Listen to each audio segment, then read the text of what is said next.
Hello and welcome to Modesto Junior College for the Grizzly Bowl. It's the MJC Pirates against the DVC Vikings, and it's on NorCal Sports TV.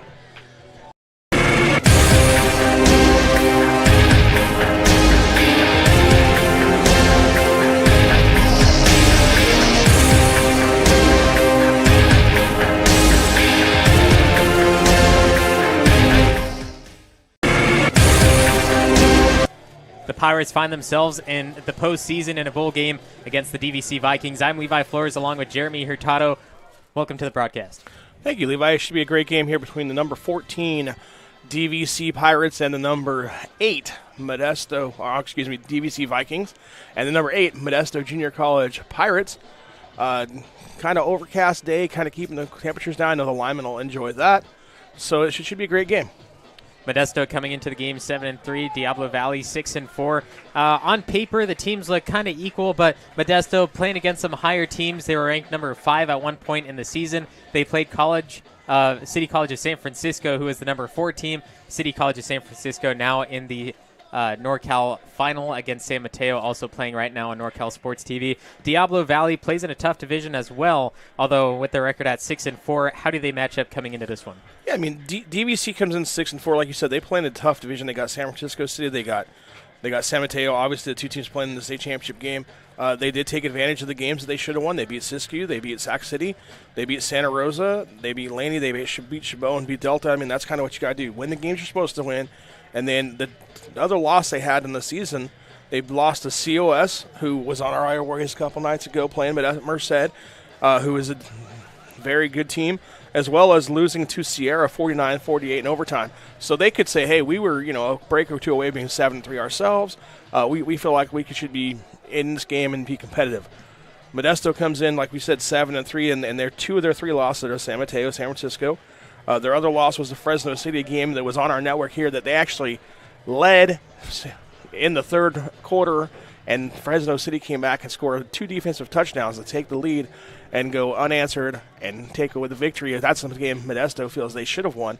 And, so, hey, they feel like, hey, we belong in a bowl game. We should be here, and we should have a good time tonight. The Modesto Junior College Pirates against the Diablo Valley College Vikings in the 2021 Grizzly Bowl.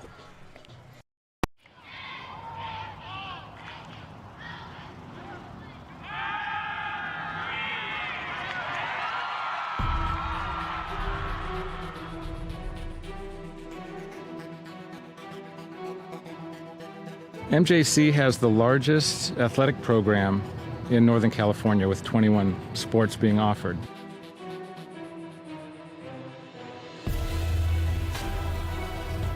I first came to MJC, Coach Stivers came to my house with Coach Peterson, and they kind of convinced me. Then the next day they put me out in Modesto B saying that Danny Velasquez commits to MJC.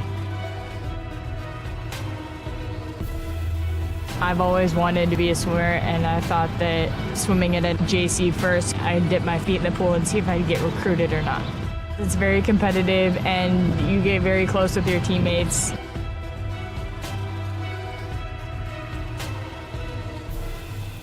I've had athletes get their master's degrees, become doctors, chiropractors, lawyers, city council members. I think the best part of my job is getting phone calls from different types of employers that want to find out about some of the athletes that I've had in the past. Yeah, I was able to get a scholarship to Cal State Fullerton through academic success and athletic success here through teachers and coaching. It's like a family. I mean, we're always looking out for each other and always making sure, hey, what can I do for you? I got a student that needs this. Hey, I got somebody that needs this class, or I have this class open. What can we do for your athletes? I've seen MJC make a difference in the life of student athletes with the priority registration. If you're a high schooler and you want to come to MJC, you can expect great coaches, a great counselor, and great student success specialists to help you along the way. We're there from start to finish.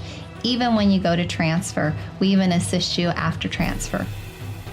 The philosophy of our program is we're a student transfer program, so our job is to get the students in and get them out. We want the parents to know exactly what's going on and what we're trying to do from an academic to an athletic standpoint.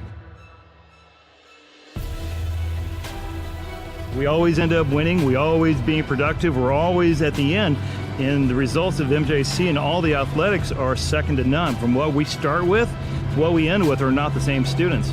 They come here and they get faster, or they get stronger, or they're a better player or a better teammate or whatever it is. They all succeed. Always had dreams about playing college ball, and ending senior year without any offers to play big D1 ball, kind of heartbreaker. But I ended up grinding it out, hit the gym, made it happen, went to MJC, and got it done. I am signing with the Colorado University, go Buffaloes, got a full ride scholarship.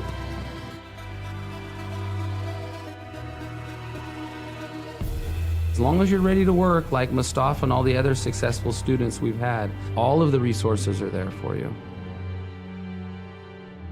MJC has made me realize I can do anything. With all the hard work I can put into it, there's so much more I've done that I didn't realize I could do.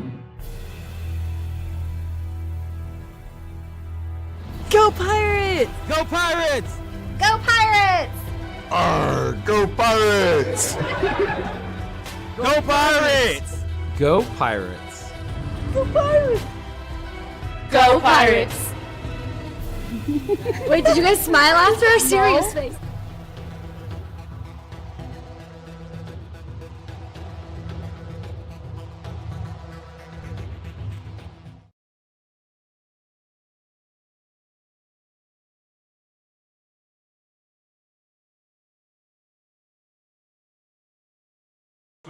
It's the 2021 NorCal Grizzly Bowl. I'm Levi Flores along with Jeremy Hurtado. The Modesto Junior College Pirates against the DVC Vikings. We already talked about a little bit in the pregame show, but Modesto, DVC, their captains out there getting ready to kick off. How do we look here? I look for MJC to, be basically. They're led by their quarterback. I mean, he's the guy that kind of leads them away at 1,702 yards passing. Also, their leading rusher with 802 yards is Campiotti. He kind of runs the offense for Modesto. On the other side, you look at the Vikings. Graham has just under 1,500 yards, 9 touchdowns, 6 interceptions. Their leading rusher is Jason Wade, with 717 yards, 11 touchdowns. So we expect this to be pretty balanced offense on both sides of the ball. We'll see how this plays out after the national anthem. The singing of our national anthem by our guest singer this afternoon, Lee Time Soul.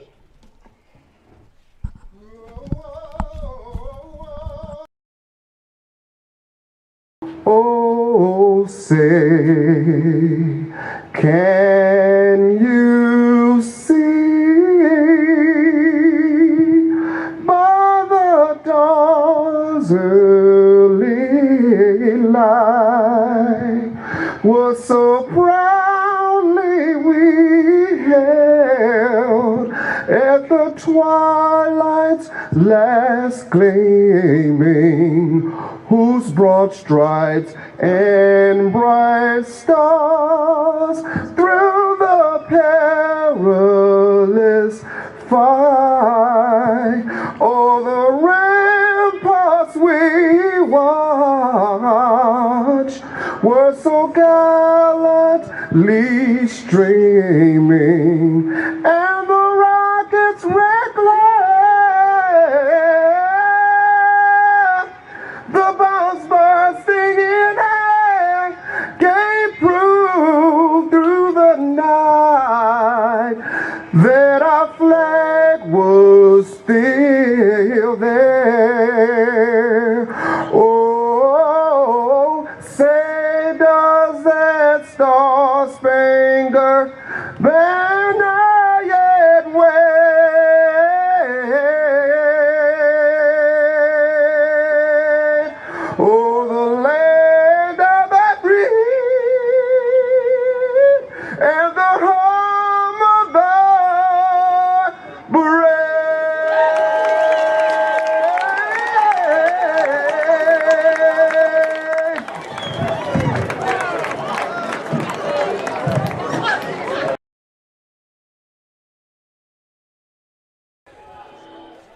60 minutes, 4 quarters, 2 teams, but only one winner. It's the Modesto Junior College Pirates against the Diablo Valley College Vikings.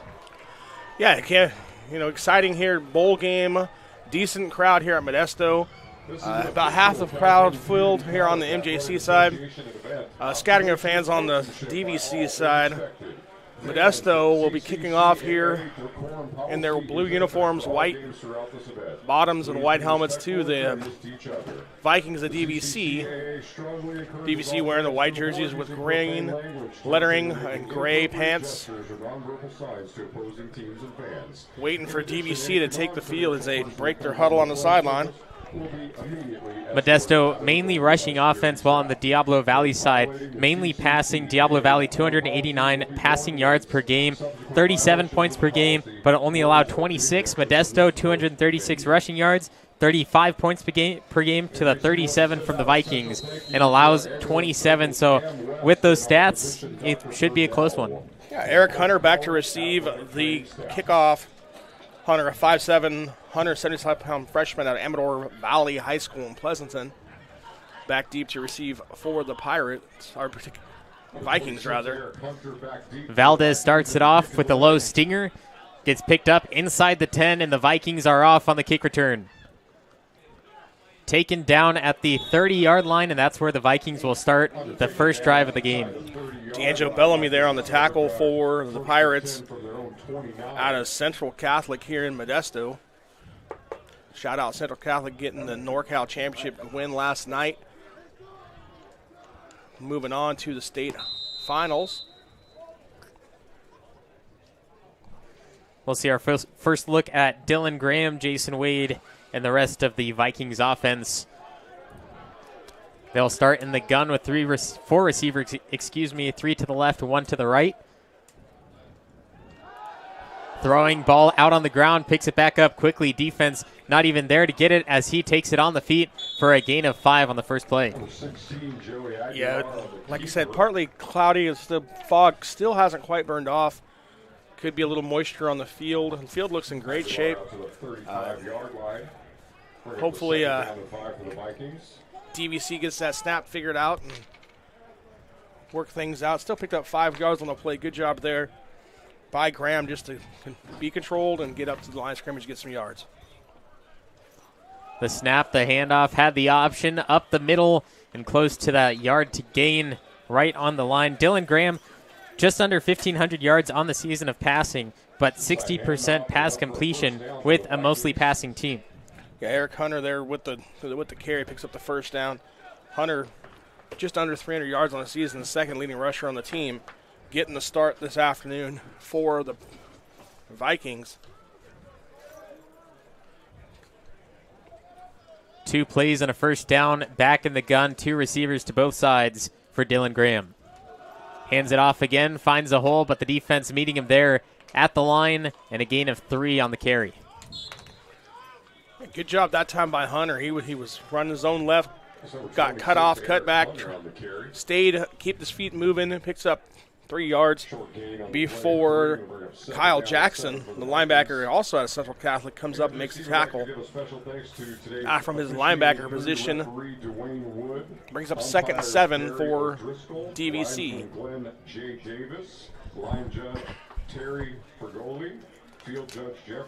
Wing T formation splits him out to the sides. Empty backfield for Graham.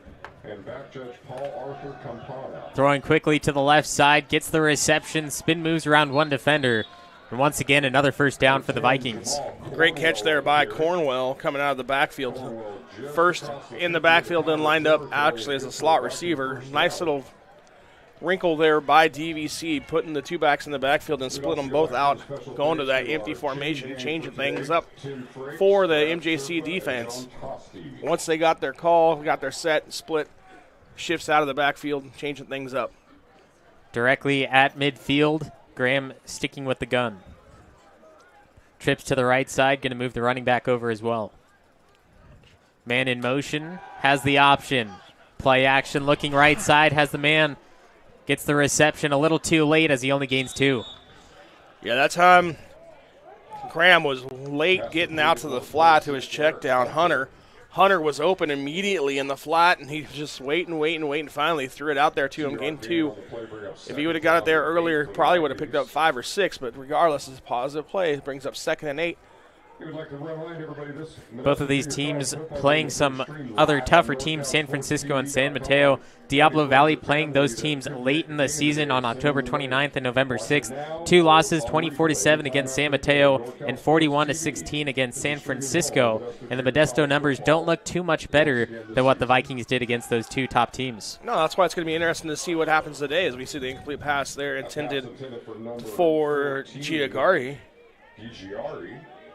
Zelmar Vetter, the defensive back for Modesto, nearly getting his hands on it for an interception, although slipping right through, and Graham has another chance on 3rd and 8. Yeah, John Giagari, the leading receiver with 881 yards, 8 touchdowns out of Monte Vista High School.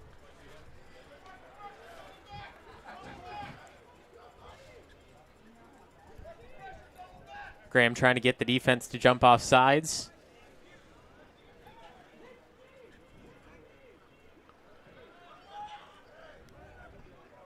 Vikings call the audible, and they'll look to throw over the center, and it's intercepted by Modesto. Taking it back midfield into Vikings territory, breaking free, has one blocker in front of him, and finally dragged down inside the 20. Great play there by Zelmer Vetter. Almost had it on the play before, but getting it that time and taking it back within the red zone. Absolutely, 6'3", 180-pound freshman out of East Union. Manteca makes a big play there. Again, you said he went back right to the same play again, tried to hit that post or deep slant to the receiver, threw it behind him, and Vader was there for the pick, and now sets up Modesto. Golden opportunity here, first play from the 15-yard line.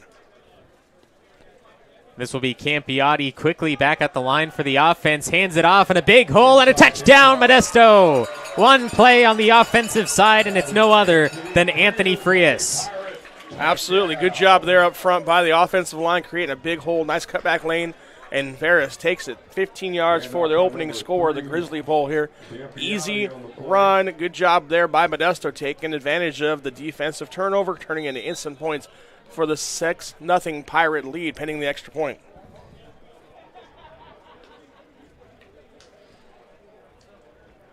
Nathan Valdez high through the uprights, 7-0, 11 minutes, 32 seconds left in the first quarter. It's the NorCal Grizzly Bowl on NorCal Sports TV. This broadcast of MJC football is brought to you by Modesto Junior College, American Asphalt, Big Island Movers, McHenry Village, and the NCSTV Summer Basketball Camp.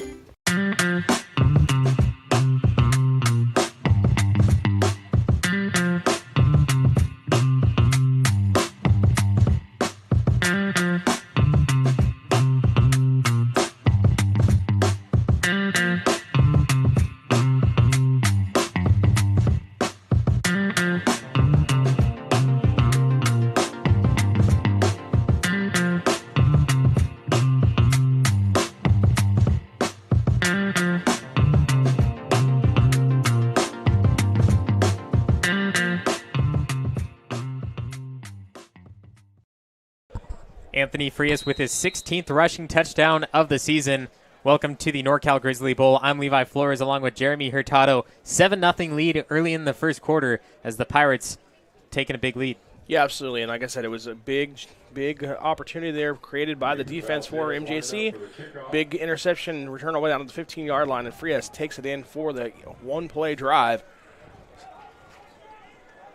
Vikings get the ball back. They were slowly moving down the field. And then the interception took the wind out of their sails as they will start once again from the 30-yard line.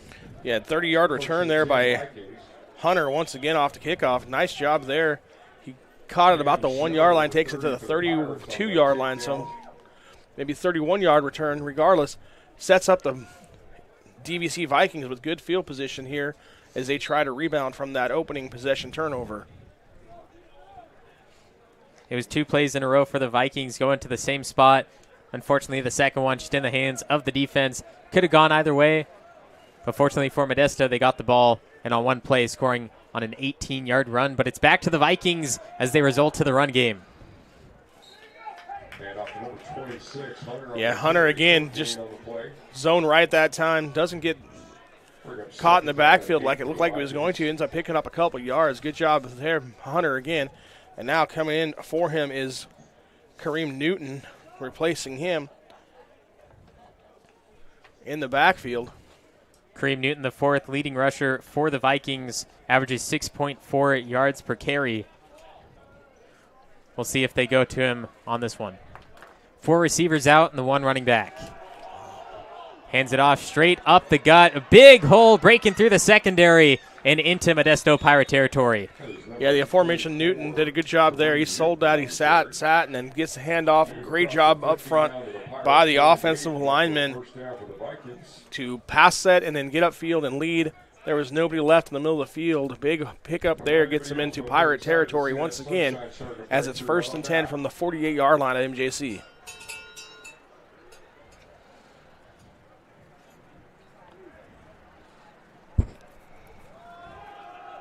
Another run, draw up the middle. Big takedown after a gain of 6. And again, right now, DVC is finding some things they like on that run game between Newton and Hunter, doing work on the ground, picking up 5 yards, bring up 2nd and 5. 2nd down and 5 for the Vikings. Hunter is the 2nd leading rusher for Diablo Valley. Their first leading rusher, Jason Wade, played all 10 games but have yet to see him out there on the field. Vikings on 2nd and 5. Going to the pass, scrambling out left side. Graham throwing, reception, breaks one defender and pass to the 30 for a 1st down. Yeah, there's RPO action there as the O-linemen are run blocking, going out to the right for zone right. If a quarterback decides to take it, throw it instead, hits up Giacardi. 1st down for DVC. And again, they're moving the football down to the 28-yard line of the Pirate.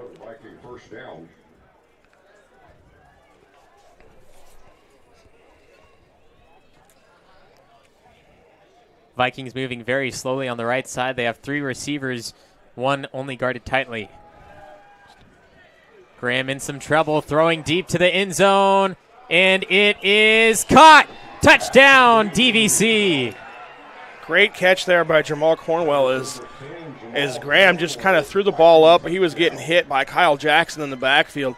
Threw it up for grabs. It was 2 defenders there for MJC, only 1 receiver, Cornwell, and he goes up and plays the ball in the air, makes the catch, and makes it 7-6 pending the extra point with 9:04 left to go here in the 1st quarter. A pass that could have easily been intercepted and go to the favor of the Pirates gets taken down in the end zone for an easy 6 points.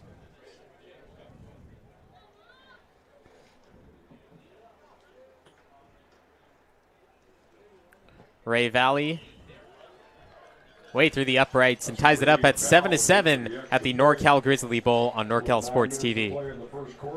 Big Island Movers is a fully licensed and insured full-service moving company in Modesto. For over 10 years, we've provided friendly, reliable moving services in Central California.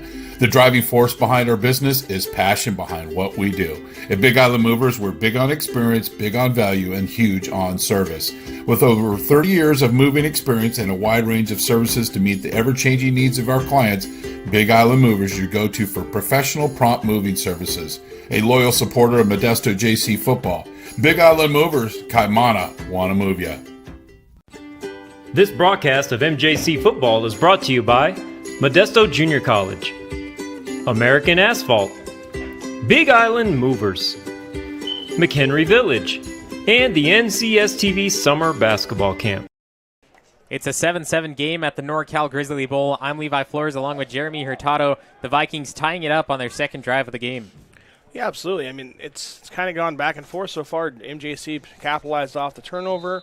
DVC comes back and answers right back with a long, sustained 68-yard drive. So far, it's been, which team's going to show up for DVC. They good and bad, as we got Hunter Ridley in the kickoff for the Vikings. Ball comes down to about the 12-yard line, and Modesto will take it down the center. Get taken down at the 30, so 70 yards for Modesto to go. Try to retake the lead. Jacob De Jesus there on the return, brought down by Jaden Davis for the Vikings. Nice return, though, all the way up about the 31-yard line, so exactly where the Pirates want to be, middle of the field, 31-yard line, and we got a different formation here for the Pirates. From the pistol, moves the man in motion, hands it off to Frias, and he's met at the line for a short gain. The first play of the game for Modesto, anyway, was an 18-yard run by Frias, resulting in the touchdown after an interception. Yeah, absolutely. This time they probe again in the inside. Chip Menard there to pick up the tackle for his defensive line position for the Vikings. Campiotti puts another man in motion, hands it off, and the Vikings once again with another big stop as now they lose a yard. Yeah, that time De Jesus came in that fly motion. They faked the fly again, handed back off underneath to Frias. This time, nothing going. No yards on the play. Brings up 3rd and long for MJC. Campiotti with 4 receivers. Looking left side, one-on-one coverage, and it finds the DVC sideline. Yeah, some kind of miscommunication there. The receiver sat the route down. Campiotti threw it down the sideline like he was going to run the vert. Instead, number 29, Frank Clark, I believe it was, out there at receiver, not on the same page with his quarterback, ends up a turnover. Dalton Duracetti out there for MJC. A quick 3 and out, and the Vikings will get the ball back, try to retake the lead. Dalton Duracet punting down to the Vikings, who receive at the 30. Moving right sideline, getting a decent amount of yardage, down at the 45 and a flag down late. Yeah, on that punt there, I think he was supposed to punt it towards the Modesto sideline. They had gunners on this side, no gunner on the left side. Instead, the ball went down the left side of the field, and the return man that time for DVC came right down the right sideline. Luckily for Modesto, looks like it's going to get a pushback by the penalty here from the 45-yard line. Third and return, block in the back on the kicking team. The official says on the kicking team, but I believe it's going to be against DVC.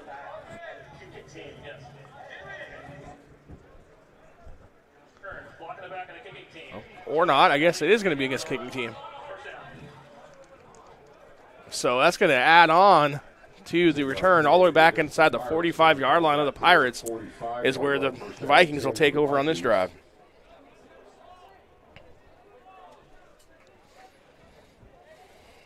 Best starting field position so far for the Vikings, moving very slow down the field, but it's working for them. They got into the end zone once. Unfortunately, one time they also found the defense. Yeah, I wouldn't be shocked to see DVC go deep here. Take a shot, some kind of double move. Giagardi out there, single coverage at the top of the field. We'll see if that's what they choose to do, or they just go back at the ground and pound game like they did the first couple drives. Had the option, handed it off left side, and gets quite a few yards. Yep. Instead, they have it off to Hunter on zone left. Good job there, picking up 5 on the play. Actually, give him 6, and it's going to be second and about 4. So far, like I said earlier, DVC, the offensive linemen, doing a good job of getting movement up front on Modesto, and their running backs taking control of the ground game here in the first quarter of play. I understand the concept of going along on that first play, but now that they got so many yards on first down, wouldn't be surprised to see it here either. No, that's a good shot down, too, if you want. And once again, I'm quite wrong as they hand it off, and he gets back to that yard to gain. Yeah, I mean, Hunter, so far the workhorse for the Vikings, gets close to the first down. They're going to make it just short, so it's going to be third and about a half a yard.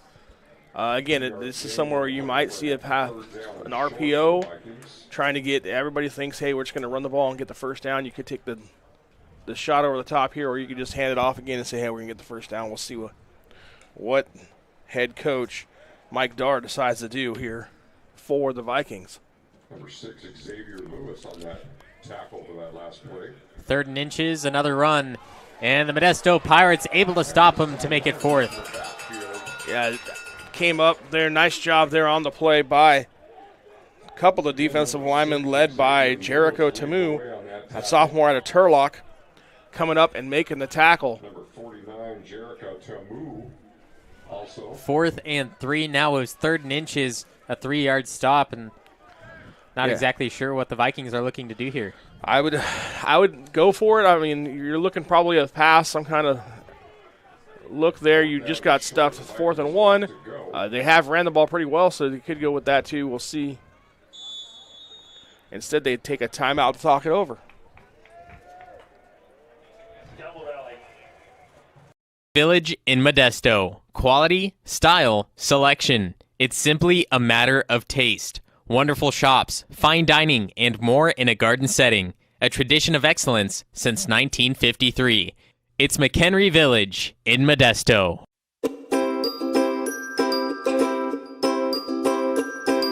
How was camp for you, Blake?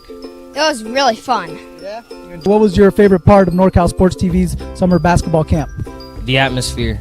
Just being out here, feeling close to nature. Like, I woke up in the morning from getting my award for the 6 a.m. practices. I woke up in the morning, I saw 3 deer just pass by. I got a video. It was really cool. And I love the atmosphere. I love the coaches. I love everybody here. Everybody's here to get better. Everybody's here to have fun. And, you know, I like the competitiveness as well. So.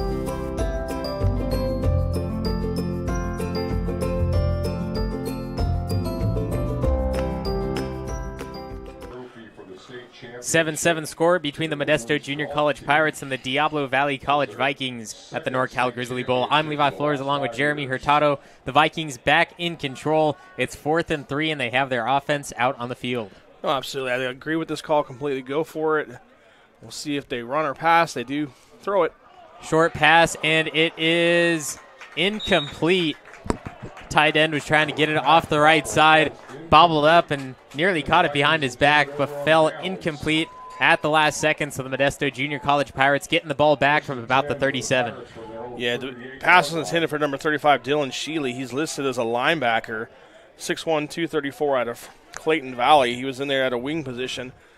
Fullback, however you want to say it, had the right play called. If he made the catch, he easily could have got the first down.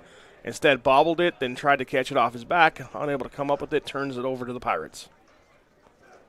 Modesto's offense moving very quick as Campiati throws to the left side, and it's out of the hands of number 29, Frank Clark. Yeah, Clark almost gave a gift there to DVC. That ball came out of his hand, popped up, and there was right in the area. Sam Von Fielden had a chance to pick it and take it to the house, and luckily for the Modesto, it fell to the turf before he could get there. So kind of sloppy play on both sides so far here. Kind of maybe a little nerves. Who knows? It is a bowl game. You know, both these teams haven't played in a little bit, so got a little chance to knock some rust off here in the first quarter. Another handoff to Frias.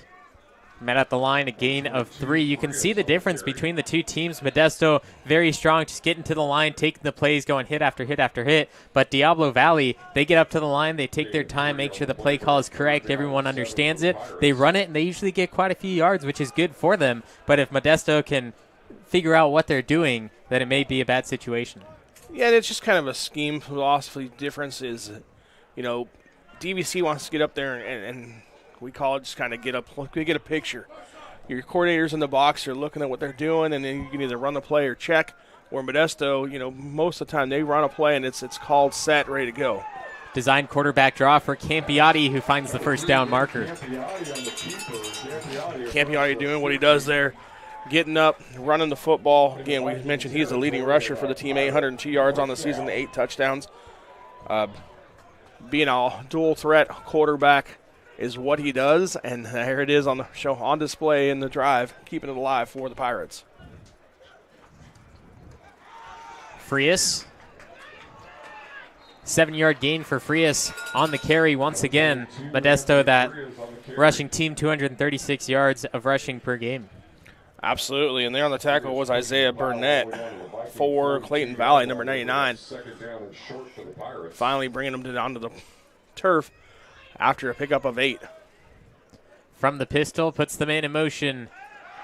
Play action, rolling right side, kicks it over And it's Holden Baldwin making his way up the right sideline down to the 10-yard line. Modesto knocking out the door in the red zone. Yep, great play call there. They go with the naked boot. They full boot pass. Nobody there to block that D end. You're hoping he sucks down with the play action. And then Baldwin just sneaks out underneath. Nobody stays with him. Easy throw for Campiotti and a big first down for the Pirates with 4 minutes left to go here. It's first and goal, ball just touching the 10-yard line.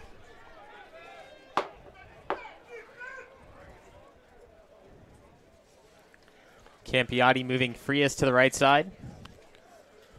There goes De Jesus in motion. Another quarterback draw. Staying on the feet, leaping into the end zone. Modesto touchdown.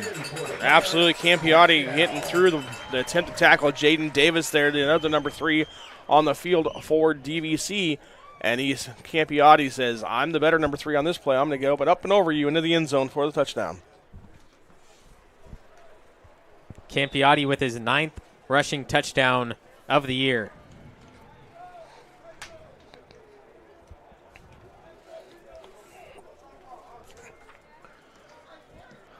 Valdez with the PAT gets it through 14-7. Still quite a close game at the NorCal Grizzly Bowl on NorCal Sports TV. This broadcast of MJC football is brought to you by Modesto Junior College, American Asphalt, Big Island Movers, McHenry Village, and the NCSTV Summer Basketball Camp.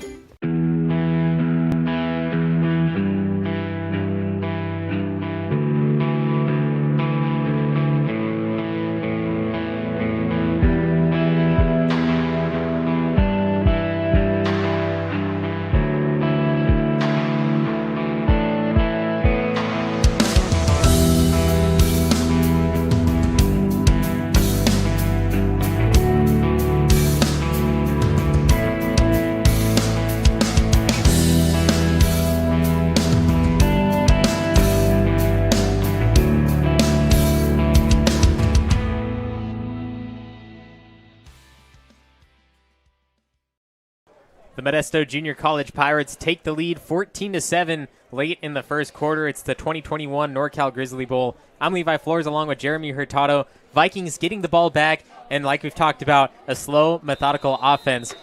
But what do you see in this drive for them?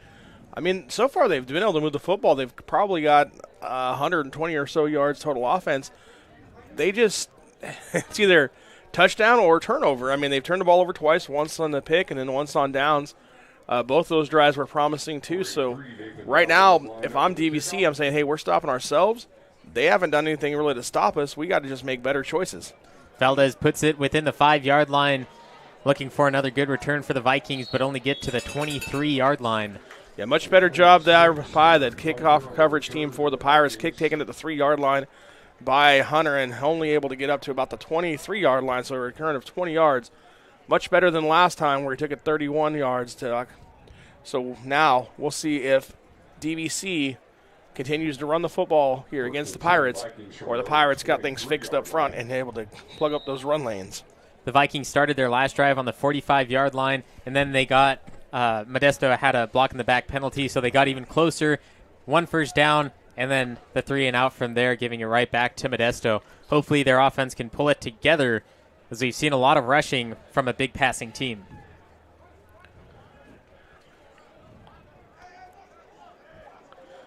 Two receivers, both sides. Graham handing it back off, way up the middle, getting past 10, 15 in the secondary, getting him down at the 45. Yeah, and again, great job there by the offensive line, mainly number 65, Jack Seeley, the offensive lineman. Looks like he's playing right guard. He did a great job of just selling and then getting out of the field and leading the way for Hunter, picking up a big first down all the way down, like you said, to the 45-yard line for DVC. And again, their run game right now doing work against the Modesto Pirates.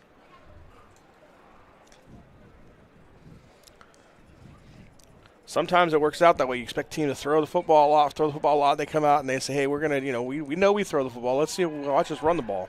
Play action, throwing over the center in the hands of the receiver at the 35, breaking free to the 15. Finally taken down inside the red zone. That's number 17, Justin Zimmer. Absolutely. Zimmer there doing a good job of coming across the middle. Pass was up, a little high, went up and got it, and then goes all the way down to the 16-yard line, where it's going to be 1st and 10 for DVC. And just like that, they're back inside the red zone, threatening to tie the game up.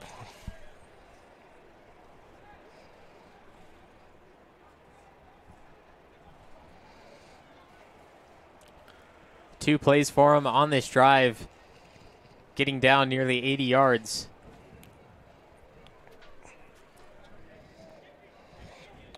Graham will be alone in the backfield. 5 receivers out.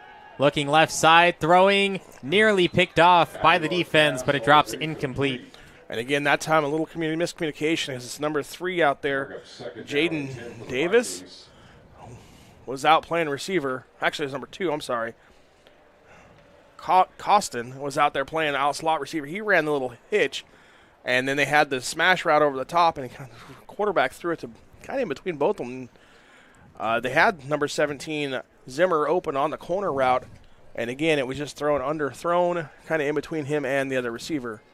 Brings up 2nd and 10 for DVC.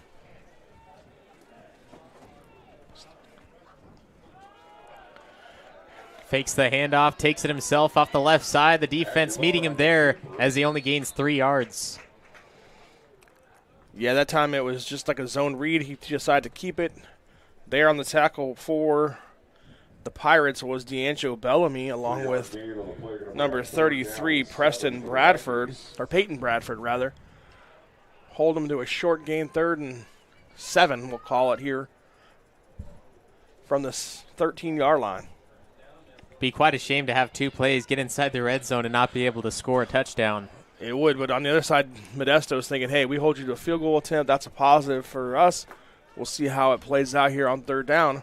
Splits the running backs, 1 to either side. 5 receivers, quarterback draw, breaking through the 5 and inside to the 3-yard line. And maybe the ball came out. Modesto saying they have it. Yeah, he ran that quarterback draw, got popped, and he did. He lost it, and MJC recovers it. Looks like it was picked up by number 49, Jesse Tamu, from his defensive line position. Good job there to retrace and get back and make the play for the Pirates. And big stop. And number 4, the Pirates, number 2, Kyle Jackson, making the big play for MJC.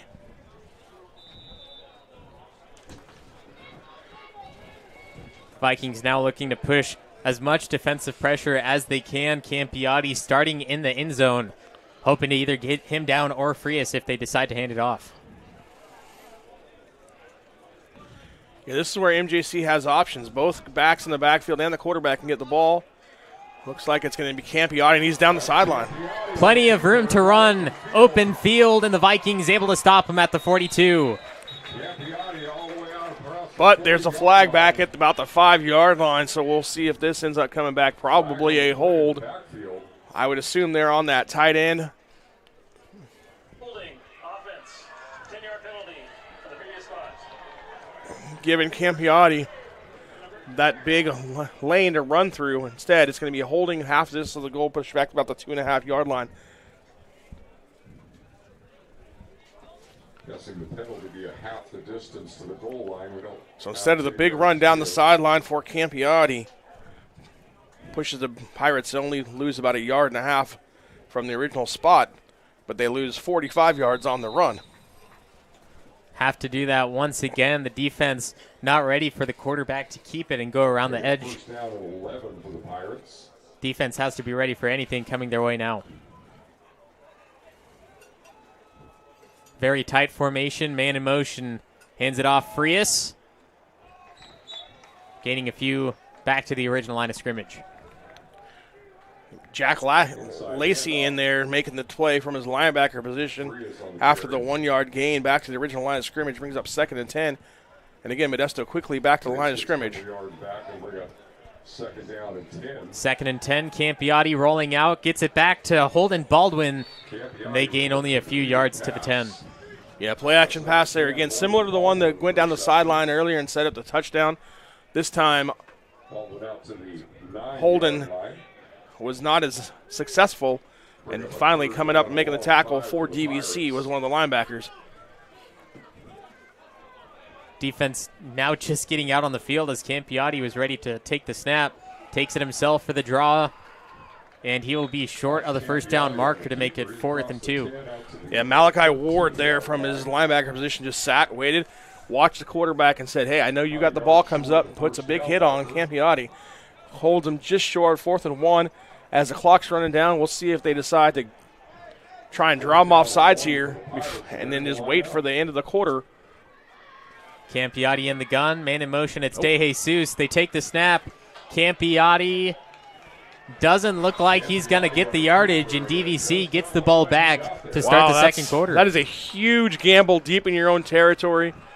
Campiotti taking it, and it's going to be close. Officials are going to look at it and say, nope. It's going to be first down Vikings, as that'll be a huge momentum boost back over to DVC, taking over at their own, or actually at the Pirates' 14-yard line. So it'll be 1st and 10 from the 14 with 2 seconds left to go here in the first quarter.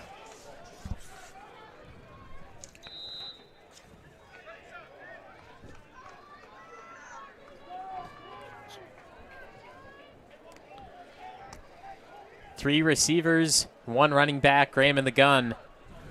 Play action, quarterback draw. Spin moves, doing everything he can to get away from the defense, but stopped exactly at the line of scrimmage. No gain, 14-7 at the end of one. It's the 2021 NorCal Grizzly Bowl. Big Island Movers is a fully licensed and insured full-service moving company in Modesto. For over 10 years, we've provided friendly, reliable moving services in Central California. The driving force behind our business is passion behind what we do. At Big Island Movers, we're big on experience, big on value, and huge on service. With over 30 years of moving experience and a wide range of services to meet the ever-changing needs of our clients, Big Island Movers is your go-to for professional, prompt moving services. A loyal supporter of Modesto JC football. Big Island Movers, Kaimana, wanna move ya.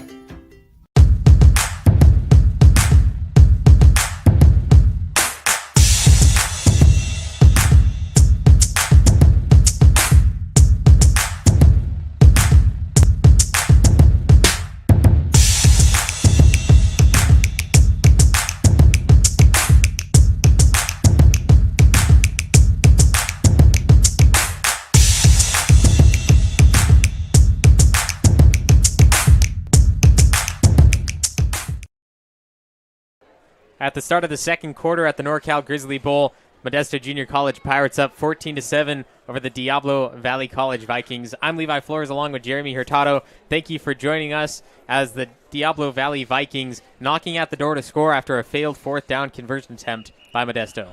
No, absolutely. And it's one of those risk-reward calls where, hey, coaches this is why they get paid the big bucks, right? I mean, you make the decision, you go for it on your own 14-yard line, it backfires, and everybody goes, what are you doing? If he gets the first down or goes for a touchdown, everybody says, hey, that's a great call. It's one of those things where, either way, somebody's going to say, look at you and go, what are you doing? And instead, Modesto turns the ball over. Now they're on their defense to make a big play. Vikings were able to run one play at the end of the first quarter, didn't get anything, as his pass to the right side is caught, and a big hit by the defender, Kyle Jackson. Absolutely, and we talked about making a big play. Kyle Jackson comes up and pops the receiver on the catch, was Cornwell. After a gain of about 4, brings up 3rd and 5, call it, for DVC from about the 9-yard line. Big play here. We'll see here on the risk-reward factor, does it cost Modesto, or is their defense come up and make a big play? And it's not just giving the ball over inside the red zone. Diablo Valley red zone scores, they're 6th in the state. Red zone percentage is 89%, and red zone touchdown percentage, 68%. You're giving up a 7 out of 10 chance that they're going to score, and you're just basically handing them the ball right where they need to be. Graham play action into the end zone, out of the hands of the receiver. Balin Costin couldn't get his hands on it. Yeah, and that was a great job of the offensive line. He had all day to throw the football and just overthrows his receiver through his hands. And it looks like DVC says, hey, we're going to try and take advantage of this, and they're going to go for it. I don't know. I'm all for going for it. A lot of the times I think you got to kick the field goal here and make the turnover on downs get points for you, but we'll see how this plays out for the Vikings.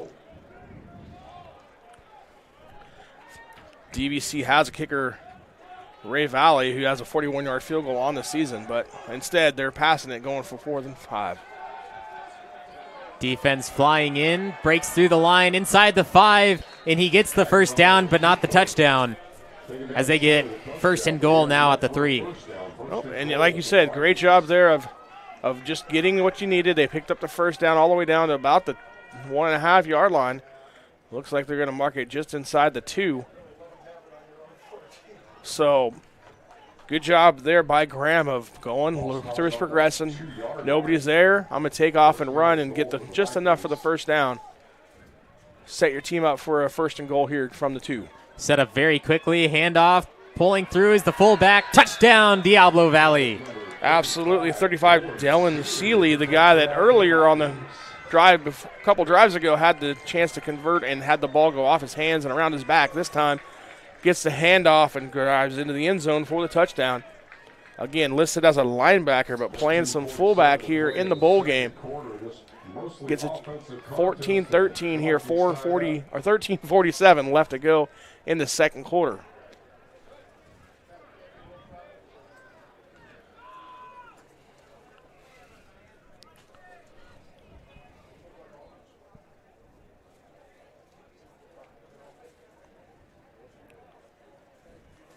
The extra point attempt nearly blocked, but goes through the uprights, ties it up at 14-14 in the second quarter. You're watching the 2021 Grizzly Bowl.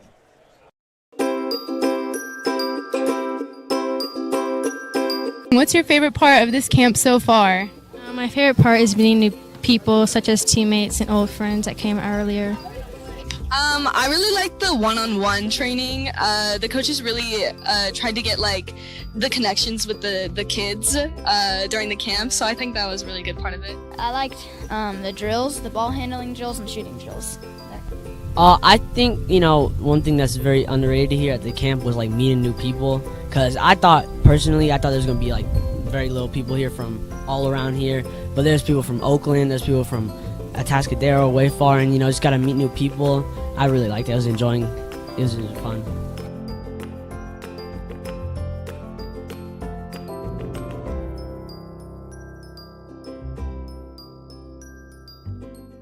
Tie game in the second quarter. It's the NorCal Grizzly Bowl, NorCal Sports TV. I'm Levi Flores along with Jeremy Hurtado. The Diablo Valley College Vikings tying it up against the Modesto Junior College Pirates.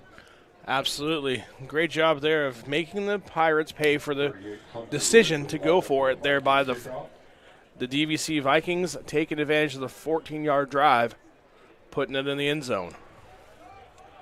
De Jesus is back to receive the kick, and he will take it from the 3. Takes it left side, gets through a defender, but the secondary is there to stop him at the 28. Marcus Nunes there to make the tackle. Good job of Nunes by fighting off the blocker with his right hand, getting his left arm on the defender or on the ball carrier, grabbing him and pulling him down. Pretty good job there on special teams by a 6', 240 freshman out of Justin Siena High School in Napa.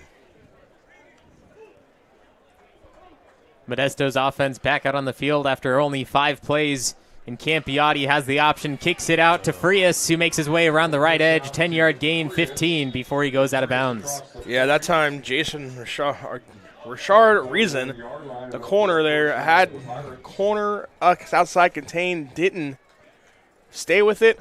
Campiotti pitches it out. Nice job there by the Pirates, picking up the big first down and getting the drive moving here on the first play.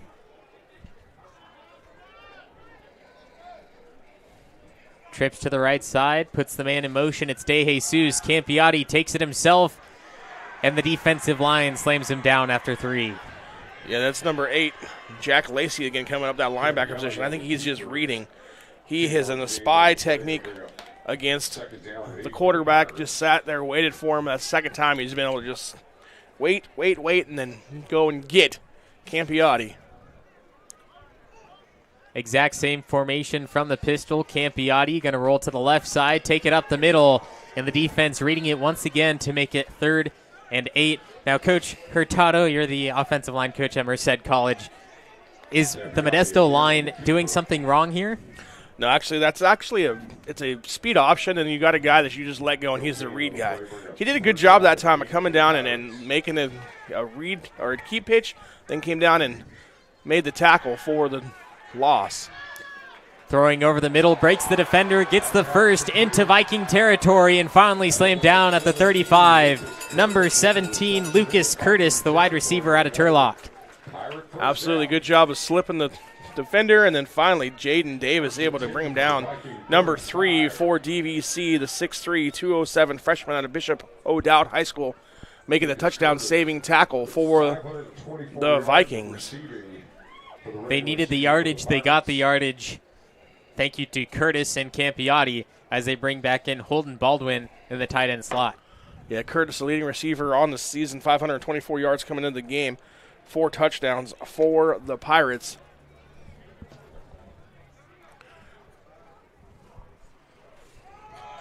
Another option, pitches to De Jesus, getting 3. Yeah, I like that call too. You've been running that speed option, that look, and then you come back with the De Jesus coming around the end on the reverse. That's one of those plays you kind of hope pops for a big.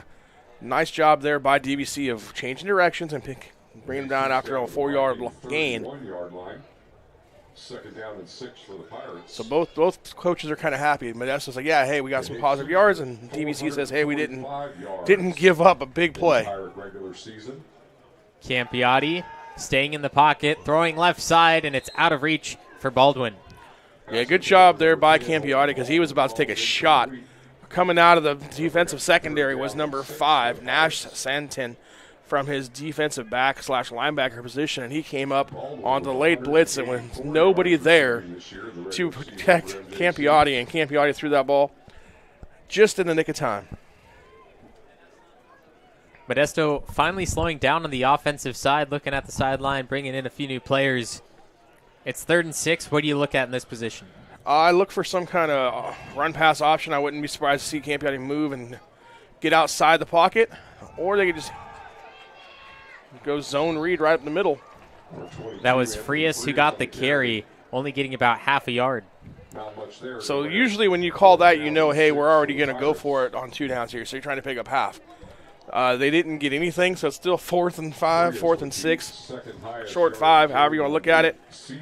So that's one of those things where a coordinator knows, hey, I got 2 plays to get the first down. Let's try and get half of it here. And they, like I said, they didn't, so now you're going to come in and bring in your receivers and try and throw the football. De Jesus, the number 1 receiver, he's going to be at the bottom of your screen. He looked that way, but having to roll out right side. Here's the defense making the stop, throwing, and it is caught inside the 10, and Modesto holds on inside the red zone. Wow, that is a great job of coming back there by Sellers, the receiver, also the backup quarterback out of Monroe Catholic, because when that ball was let go by Campy, I thought there was no way he was getting rid of it or going to catch that. I thought it was a throwaway, which would have been a decent play. I mean, hey, you throw it up and hope someone goes and gets it, and then Sellers just comes out of nowhere coming back to get the ball, picks up the big first down, the 6'1", 190 sophomore out of Hayward, making a big play for the Pirates.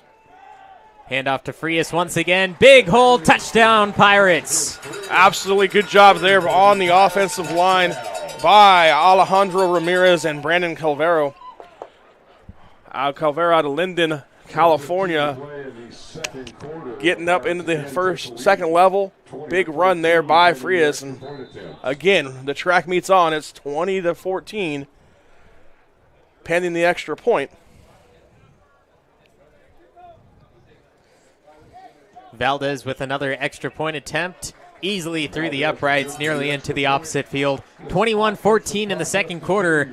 Modesto College Pirates favor at the NorCal Grizzly Bowl.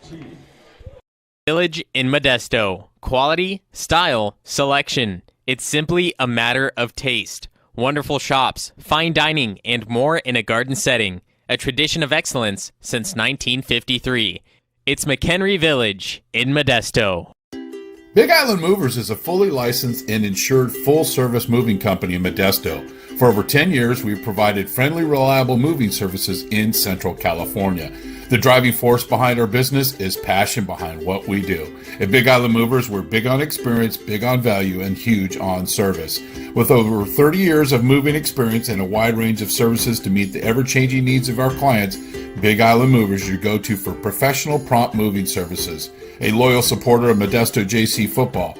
Big Island Movers, Kaimana, wanna move ya. It's the 2021 NorCal Grizzly Bowl. Modesto Junior College Pirates taking a 21-14 lead. 10 minutes, 15 seconds left in the second quarter. And this is a pass from Campiotti that almost resulted in a touchdown, but then they gave it to Frias off his back foot as the Vikings get the ball back. A short kick and down at the 33-yard line. So the Vikings, with 10 minutes, have about 65 yards to go. Sam Von Felder, the return man there on the short kick by the Pirates. Good job that time of the kickoff coverage team and getting down, making the tackle. That time they said, hey, we're not going to let you have that big return that you guys have had the last couple times. They pooch kick it, but the result is still pretty much the same as DVC has the ball 1st and 10 from their own 34-yard line.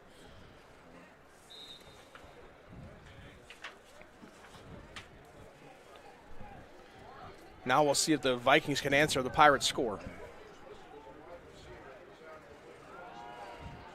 Starts with the run up the middle, trying to push through both lines. Gains 3 yards. Absolutely. Pick up a 3 again by Hunter. Hunter has been the workhorse today for the DVC Vikings. Only comes into the game with 297 yards rushing, 53 attempts. But with Jason Wade apparently unavailable tonight, he's getting the bulk of the carries.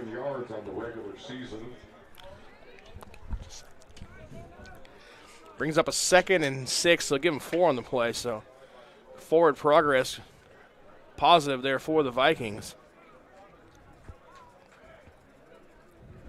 3 receivers right side. Graham looking for one on the left. It's caught. Breaks through 1 defender, gets the first, and 2 midfield at the 50-yard line. Hunter again, at this time out of the backfield. It's been Hunter for the DVC Vikings. I mean, like I said, he's been carrying the load both through the air and on the ground. And so far got him now 1st and 10 at their own 49-yard line.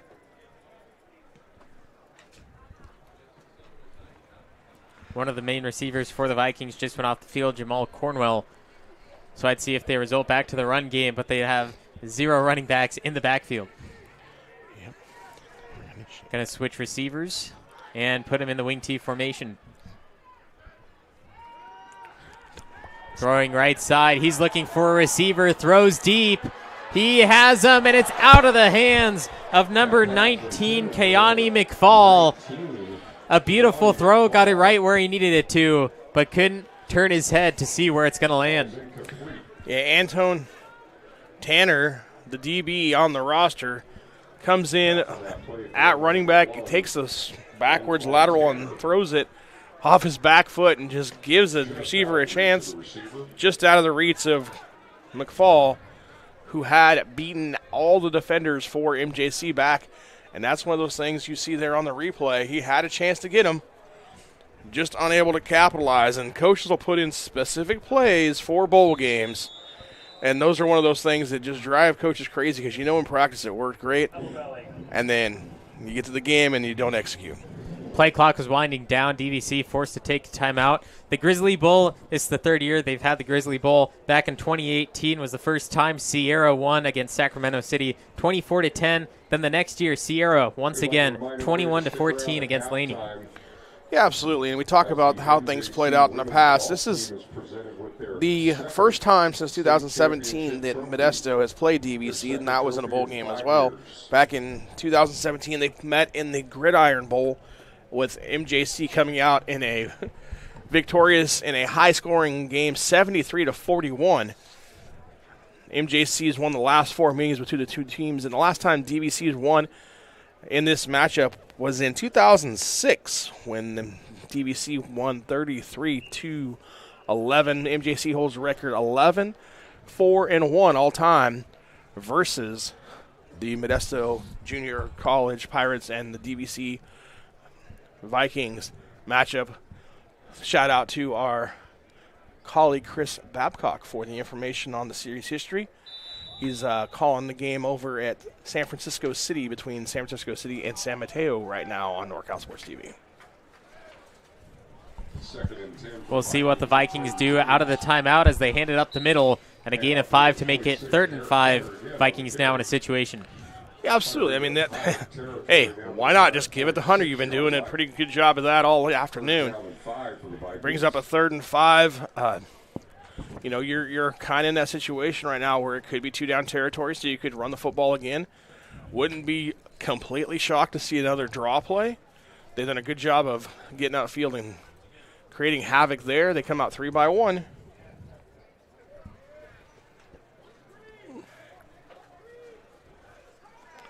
Graham hands it off and taken down for a 5-yard loss. So Modesto keeps him to 4th and 10. There's the draw play that I talked about. Max Raskin coming up and making the play for Modesto, and it's going to end up making a 4th and long, and it looks like punt situation for DVC. But as, hey, I said earlier, it's 4th down, so it could be a fake opportunity, and it looks like Modesto's going to go punt safe, meaning they're going to leave their defensive on the field and just put one of their safeties back, number 4, Doxson Booker, back to receive for the Pirates. Wouldn't be shocked if he just fair catches this either way. And it is a fake. Rolls left, pitches it out, moving right side, takes a big hit, and he is right at the line. This is going to be very, very close. He reached the ball out. The line to gain was the 41-yard line. Modesto saying no, DVC saying yes.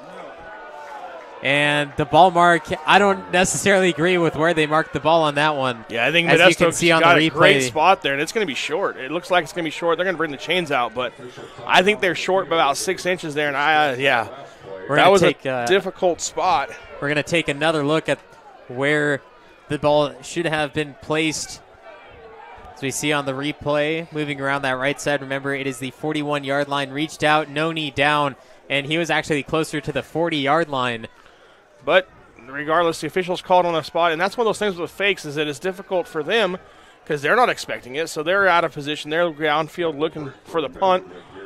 The chains are going to come out, and I'm pretty sure this is going to be about 6 inches short, and DVC is going to be severely unhappy with the spot, but unfortunately we don't have instant replay here.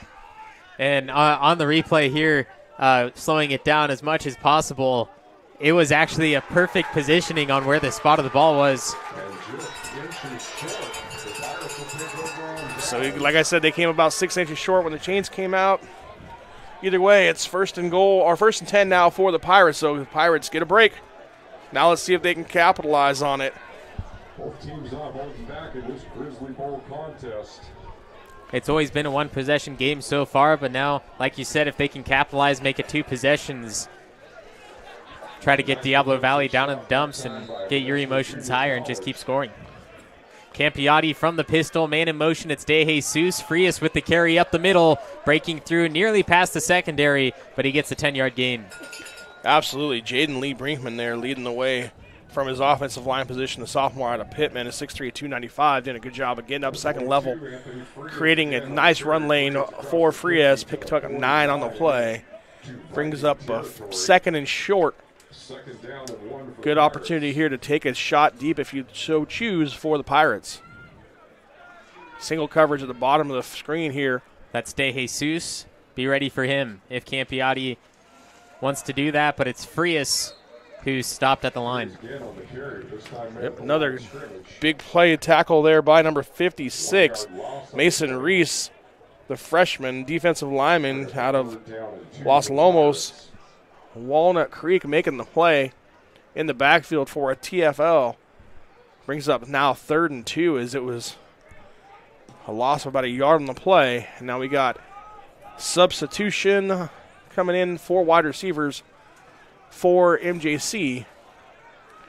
DVC matching up as well, and the officials are saying, you got to wait because you subbed.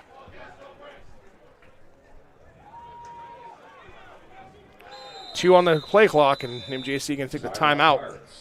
21-14, 5 minutes, 51 seconds remaining in the first half. It's the 2021 NorCal Grizzly Bowl on NorCal Sports TV.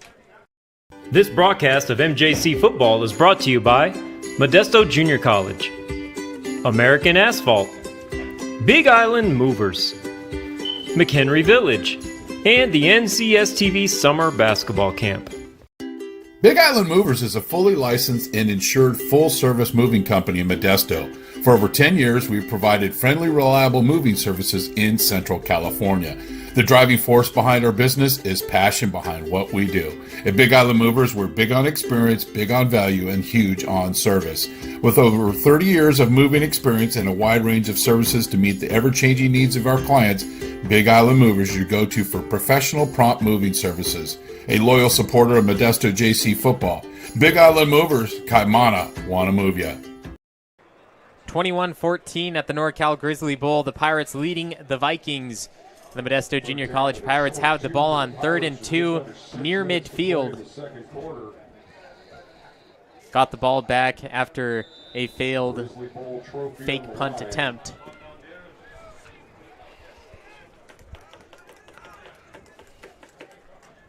Another handoff to Frias, struggling to get through, and the Vikings able to stop him for another loss of 1. 4th and 3 now. Yep, Jack Lacey again comes up, number 8, from his linebacker position, makes the play in the backfield. He was the first to hit him. Then also there coming up was number 5, Malachi Ward, from his linebacker/DB position. They're going to go for it on 4th down. Campiotti, no, it's a quick punt. Nobody back to receive as it takes a Viking bounce and picked up by Sellers, who drops the ball dead at the 25. Yeah, and that time you use that quick kick, trying to hope it rolls and rolls and rolls. That time it takes a negative roll for the Pirates, only about a 26-yard punt for Modesto. And now DVC gets a chance to try and answer back here, 5:16 left to go in the first half. After turning the ball over on downs last time, defense comes up, makes a good stop for the Vikings. Gives the ball back to their offense with a chance to tie the game up before half. That special teams-like play is very common in lower divisions, JUCO, high school, middle school type level of play, but a very dangerous one as it was 4th and 3. The Vikings really forcing their way through the line, and Campiotti that close to the offensive line as well, but he got it off, and it's from the 25, 75 yards to go for the Vikings as Graham stopped way back and a loss of yards. Yeah, Peyton Bradford came up on that zone read, and he is responsible for the quarterback, did a good job of staying home, making the play. 33 linebacker out of Oakdale High School for Modesto, 6'4", 230 on the stop for a loss of 1 on the play. 1 yard loss. Brings up 2nd and 11. 2nd down and 11 for the Vikings.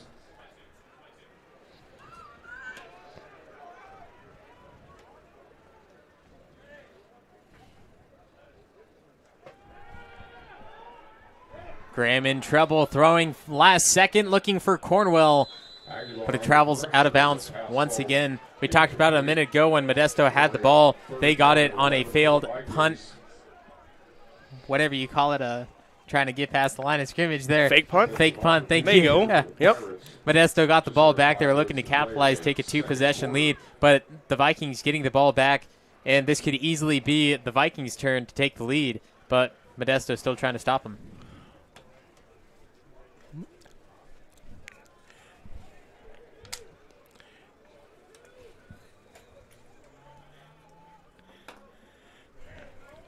Vikings back out there on 3rd and 11. Graham throwing again over the middle.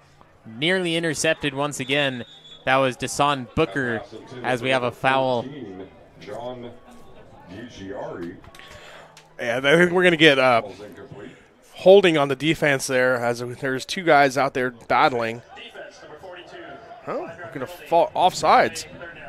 It's an interesting place for the flag there. It's thrown way late, but we get the first offsides on Modesto. Gives DVC a 5-yard penalty and a replay of 3rd down, so big opportunity there to get off the field for MJC. They jump off sides, giving DVC another chance. 3rd and about 6 as the Vikings back up to the line. It's been very hard to read their offense so far as they have trips to the right side, one to the left, and one-on-one coverage.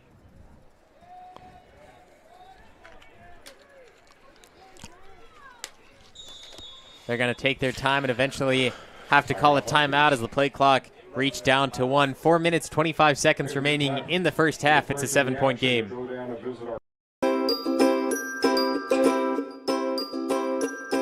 My favorite part was just competing and meeting new people. You know, I'm always with my team, like practicing in high school, so it was good to come out and meet new people and play against them and and meet some college coaches. And dribbling with the Sacramento Kings coach, that was really fun. Meeting new people, making new friends. The games, I love playing games. Yeah. Just to be able to practice on my moves. My favorite part of camp is meeting new people. I've made a lot of friends so far. It's a real great experience here. Bit too powerful. 1 second. Has another shot. Puts it up to end the game. Nails the 3. The crowd Here is goes Shiner wild. for 3. Yes, look at this. Everyone coming over to congratulate. Literally, ball in the air as the buzzer went off. Do you have the Beautiful chills? I have the finish. chills. I definitely Look got at that. the I got the chills. goosebumps. I really did too. 3rd and 6 for the Diablo Valley College Vikings. I'm Levi Flores along with Jeremy Hurtado as Modesto getting an offsides call, giving the Vikings not only another chance at 3rd down, but also just a few yards closer. Yeah. And that's a big play here. We'll see if the defense can make another one. Graham scrambling out. Defense flying in and taken down at the 30 at the line of scrimmage. Big play there by the defense. We said they had a chance to get off the field last time. They didn't do it. Gave up the penalty this time. Good job there by Bradford again coming up, making the tackle for Modesto. Holding it short. Pickup of 2 on the play, but not enough as DVC lines up the punt. This time I think they will punt it. Plenty of time for Modesto to go down and score one more time. Peyton Bradford with 39 tackles on the season, 11 assists. High punt going down to about the 17. Fair catch for Dawson Booker. And a beautiful kick by the Vikings as now Modesto has to travel about 83 yards. No, absolutely. That was a huge kick. Great job there by Hunter Ridley, who also takes care of the kickoff duties. Flipping the field position all the way back down inside the 20, all the way down to the 17-yard line. That's where Modesto will take over 1st and 10 with 3:32 left to go here in the first half of play. Campiati back at quarterback. Campiati moves Frias to the left side. Fakes that pass, throwing over the middle. De Jesus not ready for it as it drops incomplete. Malachi Ward was there and got a hand on it. He's the only one that touched the ball. He had a chance for a pick 6 there if he would have been able to control that. Pass was intended for the receiver on the, call it a tunnel screen. It was overthrown and, like I said, almost picked, and that would have been a walk-in touchdown for the Vikings had he able to come down with it. Now the big personnel comes in for MJC as we got a tight end and a fullback in.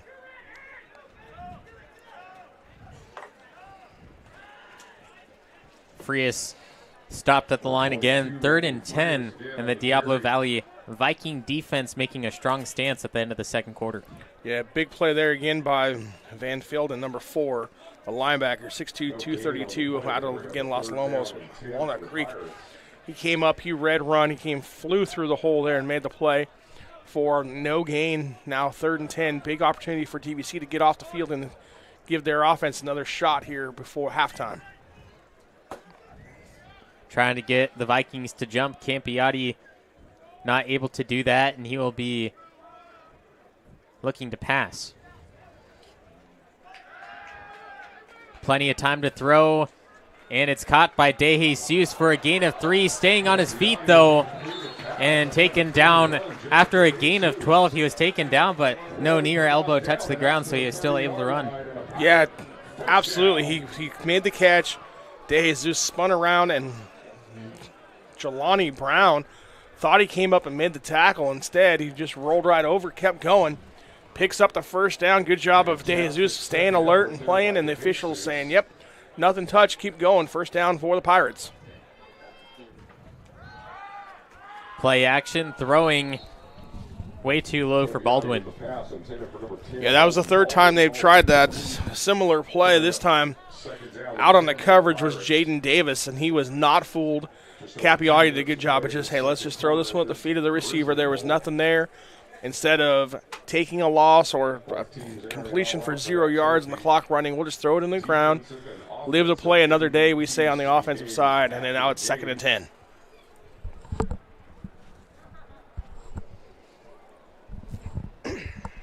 Back in the pistol, Frias moving left, quarterback draw around the left edge. Has a blocker, gets around 40-50 and going out at midfield. Campiotti tripped up late, running into a media on the sideline. Yeah, absolutely. And Campiotti there almost ran into the bench. I was worried about that, but was able to avoid that. Goes down, luckily pops back up. 2:11 left to go here in the first half. Gets out of bounds, stops the clock. Receivers come in for the Pirates. Tight end leaves. And they're going to say, no, wind the clock because we're still over 2 minutes.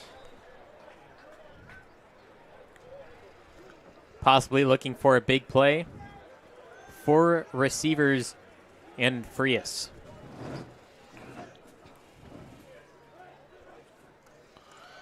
It's Frias. And a 4-yard gain. Yep, that's going to keep the clock running there as we go under 1 minute and 50 left to go here in the first half. Now, MJC back up to the line of scrimmage quickly. Just under 2 minutes to go in this second quarter. Pirates looking to extend their lead. De Jesus in motion. Campiotti throwing deep down the left side. It's Frias, and it's caught at the 21. Huge play from Campiotti to Frias, and they are in the high red zone now. Yep. Frias able to beat Jaden Davis on the coverage. Davis kind of got spun around, and nice throw there by Campiotti.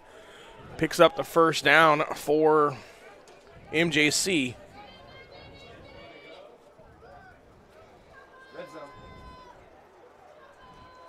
Campiotti rolling right side, one-on-one, gets it to Baldwin. Inside the 10, being taken down at the 5. Well, for about the 4th time now, second time on this drive, they go with that boot pass to Baldwin. This time, nobody there on coverage. Davis finally gets over there and makes the tackle, number 3 for DVC, but not before Baldwin gets down to the 5-yard line, picks up the first down, and it's 1st and goal with a 1:01 left to go here in the first half.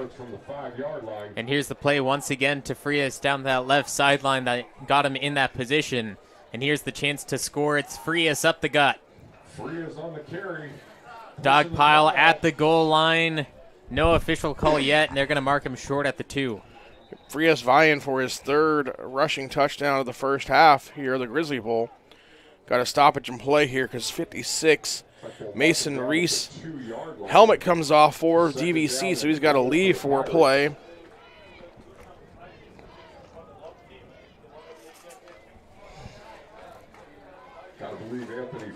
Second and goal, 39 seconds on the clock. And the Pirates looking to take a 2-possession lead.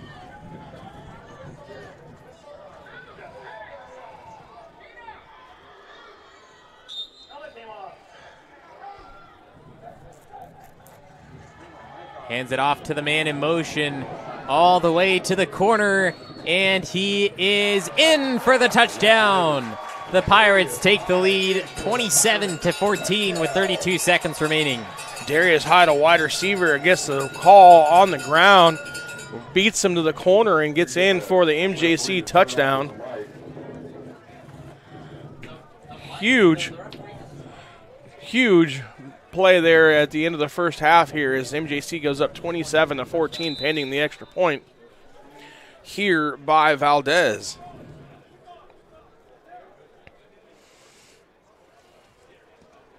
And it is blocked on the ground. And that will be no good. 27-14, 32 seconds for the Vikings if they can go down and score one more time before the half. You're watching the NorCal Grizzly Bowl on NorCal Sports TV.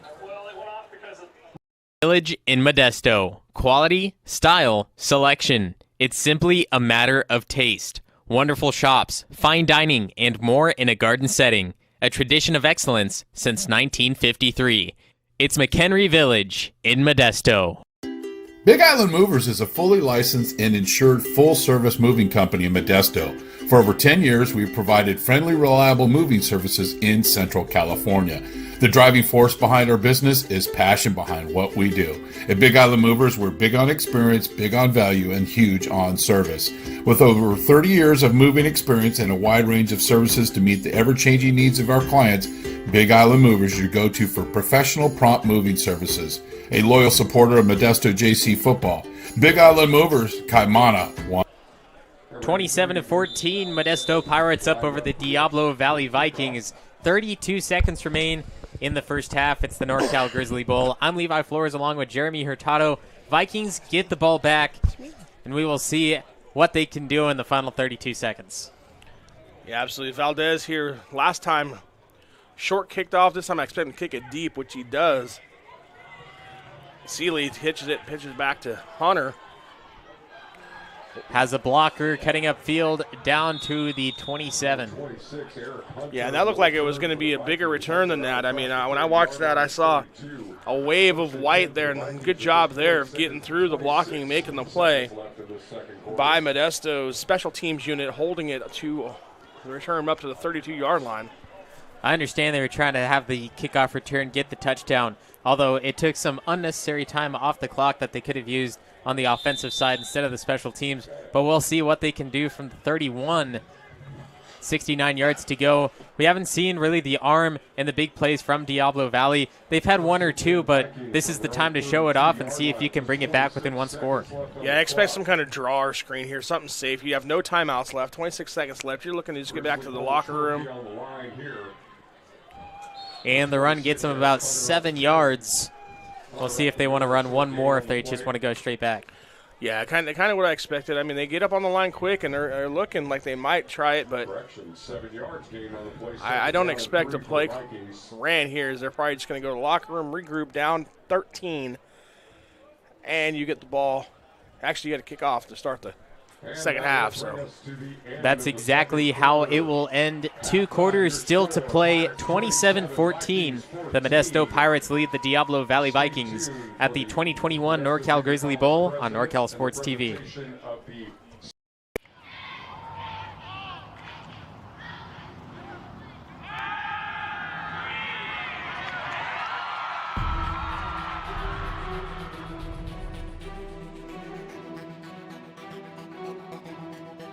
MJC has the largest athletic program in Northern California with 21 sports being offered.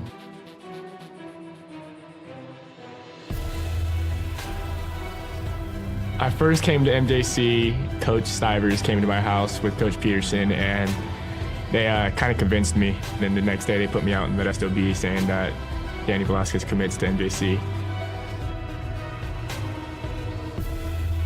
I've always wanted to be a swimmer, and I thought that swimming at a JC first, I'd dip my feet in the pool and see if I'd get recruited or not. It's very competitive, and you get very close with your teammates.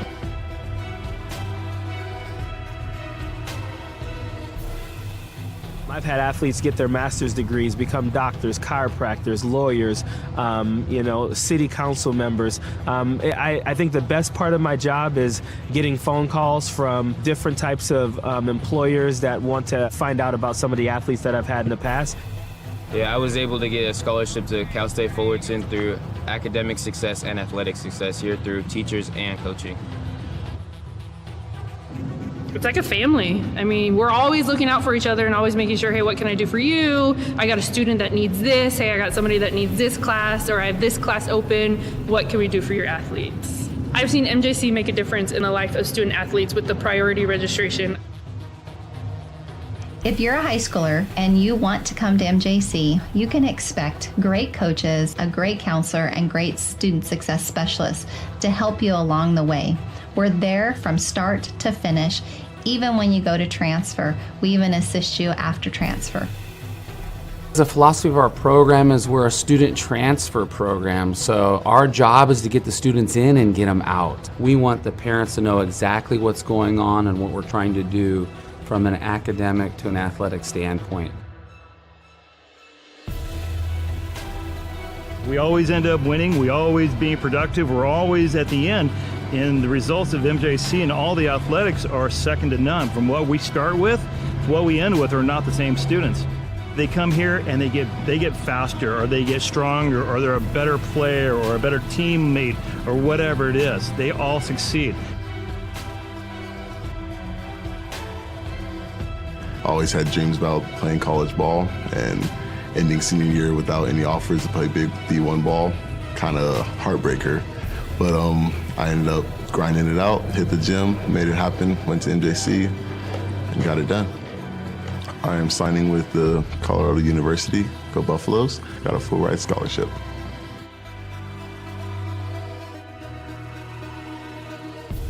As long as you're ready to work, like Mustafa and all the other successful students we've had, all of the resources are there for you. MJC has made me realize I can do anything. With all the hard work I can put into it, there's so much more I've done that I didn't realize I could do. Go Pirates! Go Pirates! Go Pirates! Arr, go Pirates! Go Pirates! Go Pirates! Go Pirates! Go Pirates! Wait, did you guys smile after a serious face?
This broadcast of MJC football is brought to you by Modesto Junior College, American Asphalt, Big Island Movers, McHenry Village, and the NCSTV Summer Basketball Camp.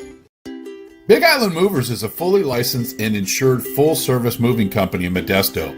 For over 10 years, we've provided friendly, reliable moving services in Central California. The driving force behind our business is passion behind what we do. At Big Island Movers, we're big on experience, big on value, and huge on service. With over 30 years of moving experience and a wide range of services to meet the ever-changing needs of our clients, Big Island Movers is your go-to for professional, prompt moving services. A loyal supporter of Modesto JC football. Big Island Movers, Kaimana, wanna move ya.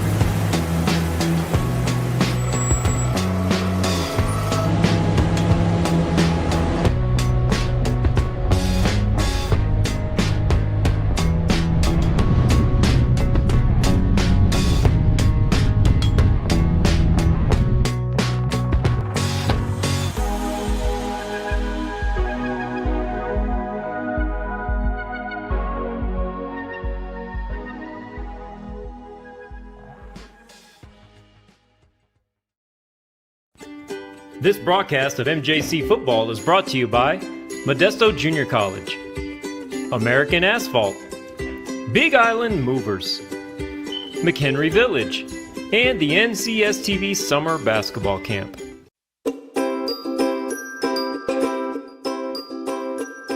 My favorite part was just competing and meeting new people. You know, I'm always with my team, like practicing in high school, so it was good to come out and meet new people and play against them and and meet some college coaches. And the dribbling with the Sacramento Kings coach, that was really fun. Meeting new people, making new friends. Other games, I love playing games. Yeah. Just to be able to practice on my moves. My favorite part of camp is meeting new people. I've made a lot of friends so far. It's a real great experience here. Bit too powerful. 1 second, has another shot, puts it up to end the game. Nails the three. The crowd Here is goes Shiner wild. for three. Yes, look at this. Everyone coming over to congratulate. Literally, ball in the air as the buzzer went off. Do you have the Beautiful chills? I have the finish. chills. I definitely look got at that. the I got the chills. goosebumps. I really did too.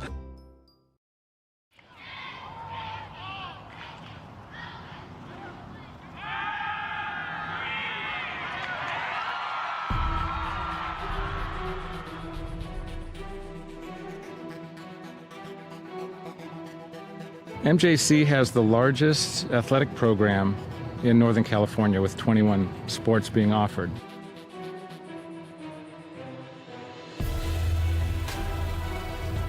I first came to MJC, Coach Stivers came to my house with Coach Peterson, and they kind of convinced me. Then the next day they put me out in Modesto B saying that Danny Velasquez commits to MJC. I've always wanted to be a swimmer, and I thought that swimming at a JC first, I'd dip my feet in the pool and see if I'd get recruited or not. It's very competitive, and you get very close with your teammates.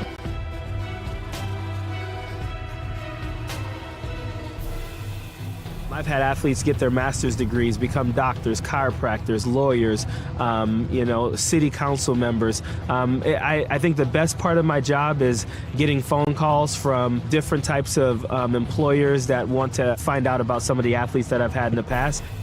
Yeah, I was able to get a scholarship to Cal State Fullerton through academic success and athletic success here through teachers and coaching. It's like a family. I mean, we're always looking out for each other and always making sure, hey, what can I do for you? I got a student that needs this. Hey, I got somebody that needs this class, or I have this class open. What can we do for your athletes? I've seen MJC make a difference in the life of student athletes with the priority registration. If you're a high schooler and you want to come to MJC, you can expect great coaches, a great counselor, and great student success specialists to help you along the way. We're there from start to finish. Even when you go to transfer, we even assist you after transfer. The philosophy of our program is we're a student transfer program, so our job is to get the students in and get them out. We want the parents to know exactly what's going on and what we're trying to do from an academic to an athletic standpoint. We always end up winning. We always being productive. We're always at the end. And the results of MJC and all the athletics are second to none. From what we start with to what we end with are not the same students. They come here and they get faster, or they get stronger, or they're a better player or a better teammate or whatever it is. They all succeed. Always had dreams about playing college ball, and ending senior year without any offers to play big D1 ball, kind of heartbreaker. But I ended up grinding it out, hit the gym, made it happen, went to MJC, and got it done. I am signing with the Colorado University, go Buffaloes, got a full ride scholarship.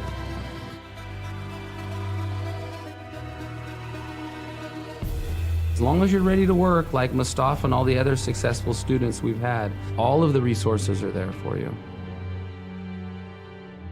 MJC has made me realize I can do anything. With all the hard work I can put into it, there's so much more I've done that I didn't realize I could do. Go Pirates! Go Pirates! Go Pirates! Arr, go Pirates! Go Pirates! Go Pirates! Go Pirates! Go Pirates! Wait, did you guys smile after or serious face?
This broadcast of MJC football is brought to you by Modesto Junior College, American Asphalt, Big Island Movers, McHenry Village, and the NCSTV Summer Basketball Camp. Big Island Movers is a fully licensed and insured full-service moving company in Modesto. For over 10 years, we've provided friendly, reliable moving services in Central California. The driving force behind our business is passion behind what we do. At Big Island Movers, we're big on experience, big on value, and huge on service. With over 30 years of moving experience and a wide range of services to meet the ever-changing needs of our clients, Big Island Movers is your go-to for professional, prompt moving services. A loyal supporter of Modesto JC football. Big Island Movers, Kaimana, wanna move ya.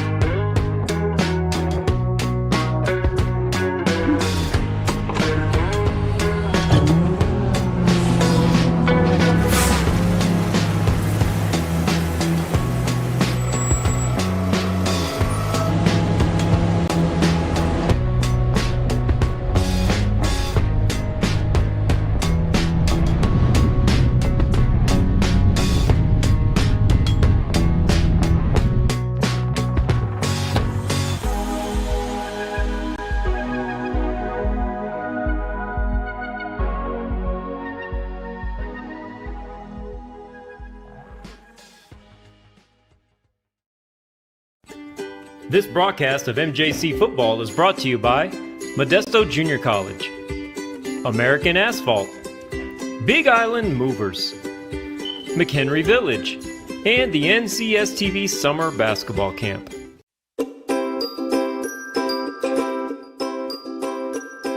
My favorite part was just competing and meeting new people. You know, I'm always with my team, like practicing in high school, so it was good to come out and meet new people and play against them and get and meet some college coaches. And the dribbling with the Sacramento Kings coach, that was really fun. Meeting new people, making new friends. The games, I love playing games, yeah. Just to be able to practice on my moves. My favorite part of camp is meeting new people. I've made a lot of friends so far. It's a real great experience here. Bit too powerful. 1 second, has another shot, puts it up to end the game. Nails the three. The crowd Here is goes Shiner wild. for three. Yes, look at this. Everyone coming over to congratulate. Literally, ball in the air as the buzzer went off. Do you have Beautiful the chills? I have the finish. chills. I definitely look got at that. the I got the chills. goosebumps. I really did too.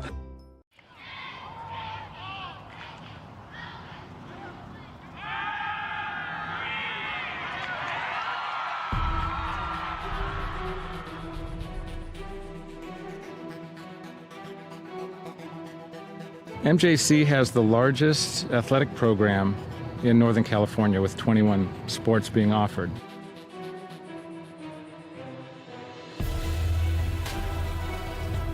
I first came to MJC, Coach Stivers came to my house with Coach Peterson, and they kind of convinced me. Then the next day they put me out in Modesto B saying that Danny Velasquez commits to MJC. I've always wanted to be a swimmer, and I thought that swimming at a JC first, I'd dip my feet in the pool and see if I'd get recruited or not. It's very competitive, and you get very close with your teammates.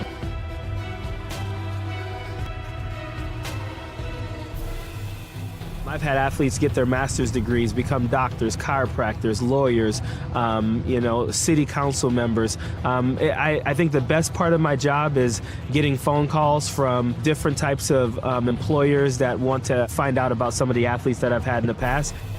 Yeah, I was able to get a scholarship to Cal State Fullerton through academic success and athletic success here through teachers and coaching.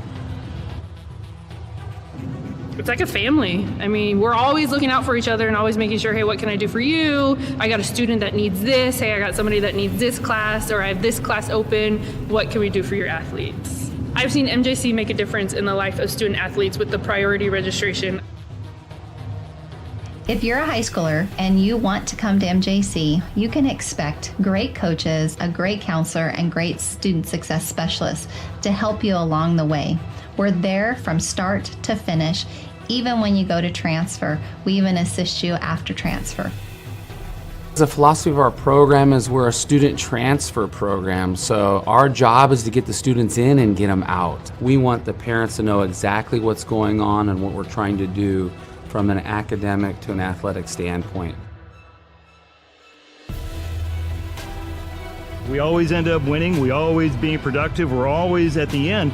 And the results of MJC and all the athletics are second to none. From what we start with to what we end with are not the same students. They come here and they get faster, or they get stronger, or they're a better player or a better teammate or whatever it is. They all succeed.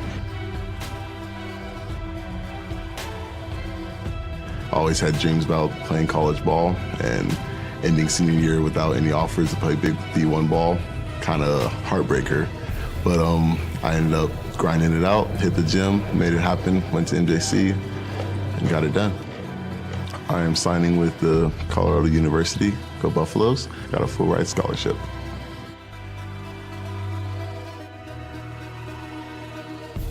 As long as you're ready to work, like Mustafa and all the other successful students we've had, all of the resources are there for you. MJC has made me realize I can do anything. With all the hard work I can put into it, there's so much more I've done that I didn't realize I could do. Go Pirates! Go Pirates! Go Pirates! Arr, go Pirates! Go Pirates! Go Pirates! Go Pirates! Go Pirates! Wait, did you guys smile after a serious face?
This broadcast of MJC football is brought to you by Modesto Junior College, American Asphalt, Big Island Movers, McHenry Village, and the NCSTV Summer Basketball Camp. Big Island Movers is a fully licensed and insured full-service moving company in Modesto. For over 10 years, we've provided friendly, reliable moving services in Central California. The driving force behind our business is passion behind what we do. At Big Island Movers, we're big on experience, big on value, and huge on service. With over 30 years of moving experience and a wide range of services to meet the ever-changing needs of our clients, Big Island Movers is your go-to for professional prompt moving services. A loyal supporter of Modesto JC football. Big Island Movers, Kaimana, wanna move ya.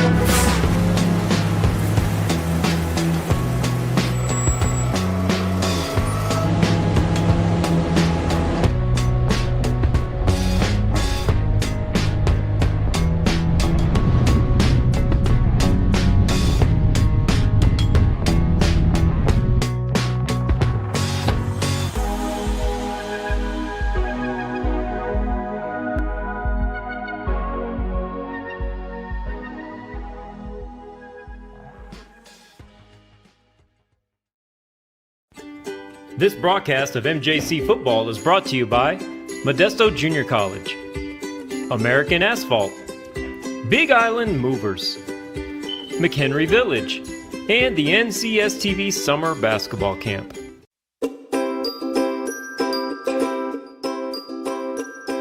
My favorite part was just competing and meeting new people. You know, I'm always with my team, like practicing in high school, so it was good to come out and meet new people and play against them and and meet some college coaches.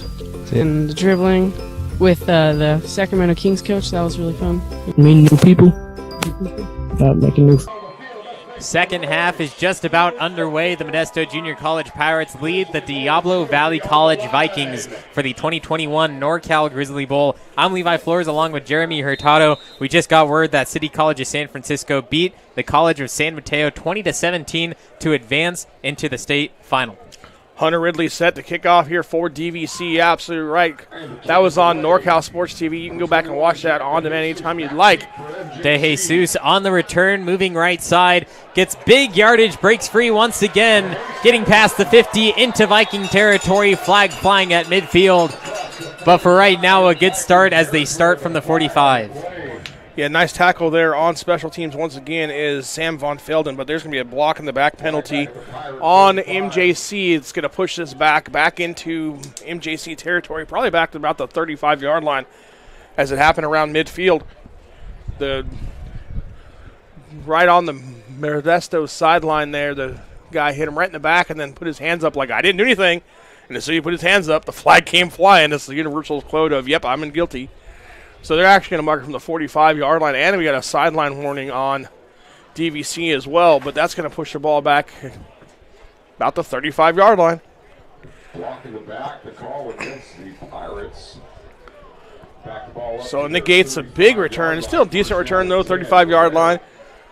Big way to open the second half if you're Modesto. Modesto targeting their tight ends and their running backs for most of the game so far. Campiotti has a rushing touchdown. Frias has 2.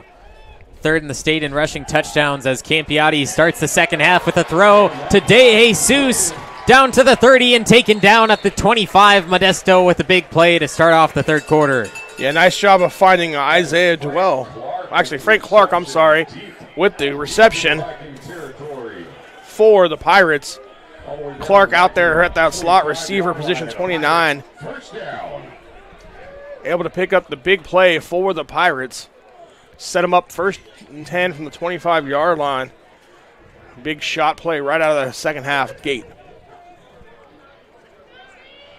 From the pistol and the 25, ball out. Campiotti falls on it, and they will lose 7 yards as that one fumbled on the snap. Yeah, and then Marcus Nunes jumps on Campiotti. Luckily, he didn't get a flag called there because Campiotti was on the ground. He was dead, and then he just came splashing down on him from his linebacker position.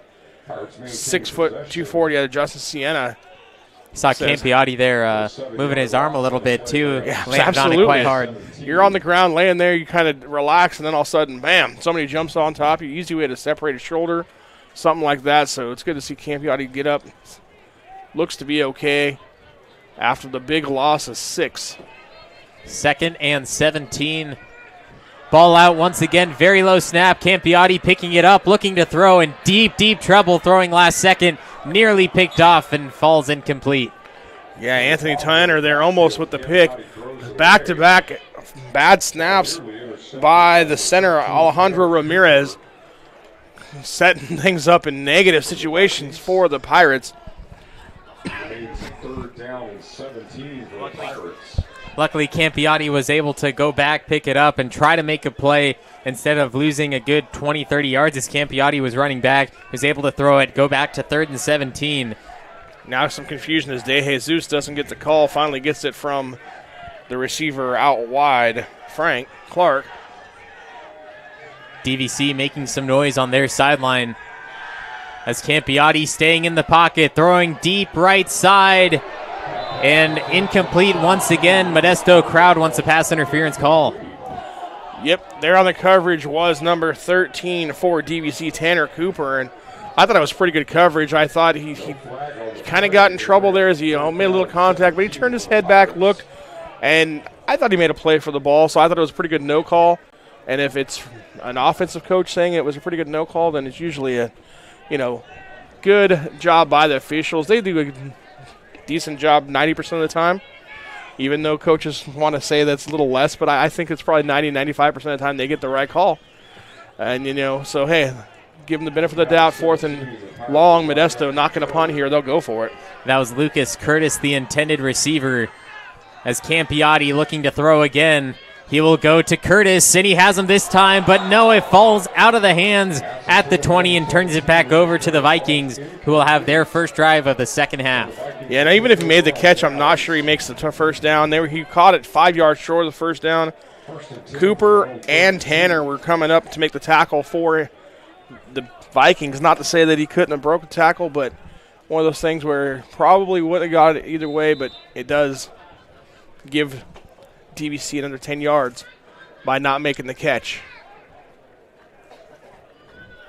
A lucky break for the Vikings. Modesto had one play deep down the left side, which got him in that position, but then a shot, and another shot once again, which ultimately led to now, which is the Vikings having the ball at the 33. Yeah, and as a coach, especially as an offensive line coach, you look at that drive and you had things rolling, and then you had 2 bad snaps by your center, and that cost you big. Running back gets 12 yards. That's number 24, Kareem Newton. It's one of those things coaches will go home tonight and they're going to watch film and be like, hey, especially if Modesto doesn't win the game, be like, well, we had a chance to score on this drive, but we self-inflicted wounds will kill you every time. And those are the ones that you go home and hard to sleep at night sometimes when you know things didn't go your way and you made too many mistakes. First down on first down as the Vikings have it once again with 3 receivers. Newton gets it around the left side into Pirate territory and finally taken down after a gain of 7. Deshaun Booker, number 4, there from his defensive back position coming up making the play. Newton showing a little something there, getting him away from another guy. Almost was able to break the tackle of Booker. If he had been able to get past him, there's no one left down that sideline. He could have went another 50 yards for the score, but Booker able to finally wrestle him down. And again, just like the first half, DVC able to move the offense on this defensive line of the Modesto Pirates. Option, Newton with it, taken down at the line of scrimmage. The Vikings have taken their time once again every single drive, just trying to get down to score. But with the 2-possession game starting the second half, I think they need to go a little faster. They could. I mean, there's situations there where, you're right, maybe a little more urgency, maybe a little quicker tempo. Right now, I mean, you got the whole second half. There's lots of time left in this game. You're not going to have to worry about things too much. If you get bound by a lot, obviously you got to speed things up. But they're pretty comfortable right now. They're only down by 2 scores. Picked up the first down here, got the ball down in the 45-yard line of the Pirates. Another run play. They've run the ball. It's about time for some kind of play action RPO look. Newton got the yardage for the first down. And, yeah, absolutely, the passing plays, which have been very heavily a part of the game for Diablo Valley, just hasn't been there tonight for them. Averaging 289 passing yards, only rushing 160, but they've well surpassed that in this game against Modesto. Yeah, I think they've kind of gone off, tendency so far, but you never know. I mean, second half, we could see them air the ball out like they do on this play here. Over the middle, in and out of the hands of the receiver, number 14, John Giagari. And I'm surprised the defense wasn't there. They were looking to come over, but just not fast enough. Yeah, and again, that time they tried to go for that little look pattern to Giagari, and it was overthrown. Third time they've gone for that pattern, twice they've overthrown it. So it's one of those things where it's timing just not right between the quarterback and the receiver. Brings up a 2nd and 10. Wouldn't be shocked to see him go back to the run here with Newton.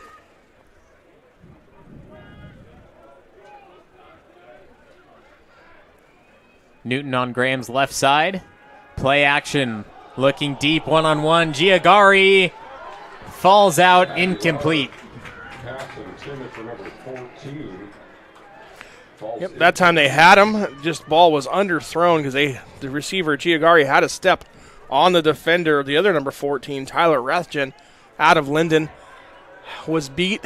Then Rathjen shows his makeup speed, comes back, and did a good job of getting, when he saw the receiver go up for it, he got his hands up and was able to knock the ball away, creating a 3rd and long here for the Vikings.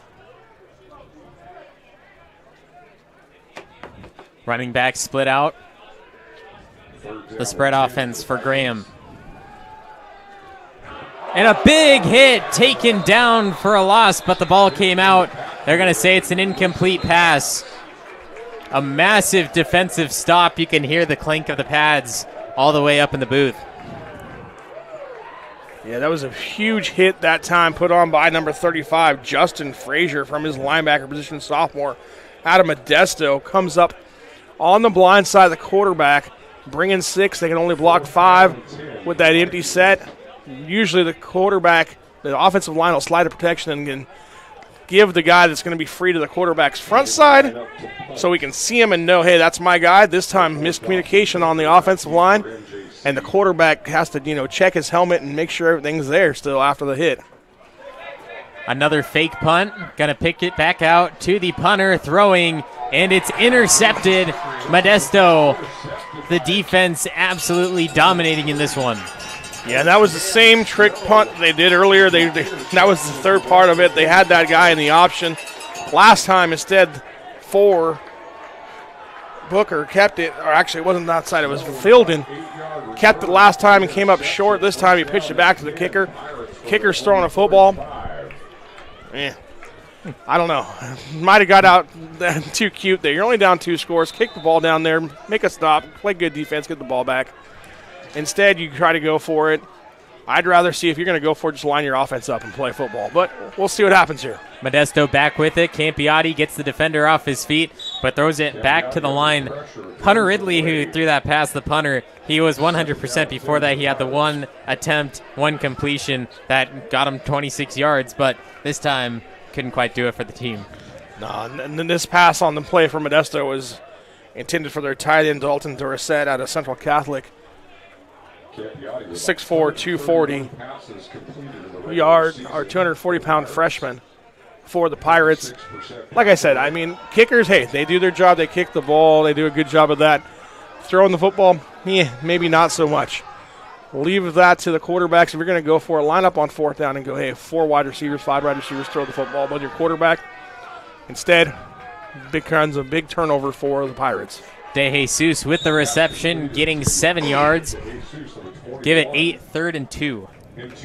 So now if you're DVC, you got to turn your defense and say, hey, we made the play. We went for the big play. Didn't get it. Defense has to make a play for us. Get us the ball back. Get us off the field here on this 3rd and 2. Shuffling bodies in and out as Modesto brings the big guys back in, the tight end and the fullback. Going to see the pistol formation. Frias through the hole, the first down, plenty more, trying to get past the defenders. getting held on and down at the 7-yard line. Modesto with another big run. Needed 2 and got about 45. Yeah, Malachi Ward with a touchdown saving tackle there for DVC. Richard Reason also coming in from his cornerback position, and we got a DVC player down. Looks like it's number 56, Mason Reese, down on the field right now for the Vikings. It's going to slow things down as Modesto revving it up inside the red zone, all the way down, 1st and goal from the 8-yard line.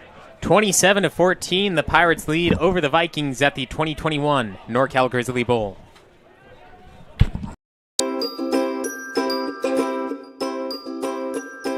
My favorite part was just competing and meeting new people. You know, I'm always with my team, like practicing in high school, so it was good to come out and meet new people and play against them and and meet some college coaches.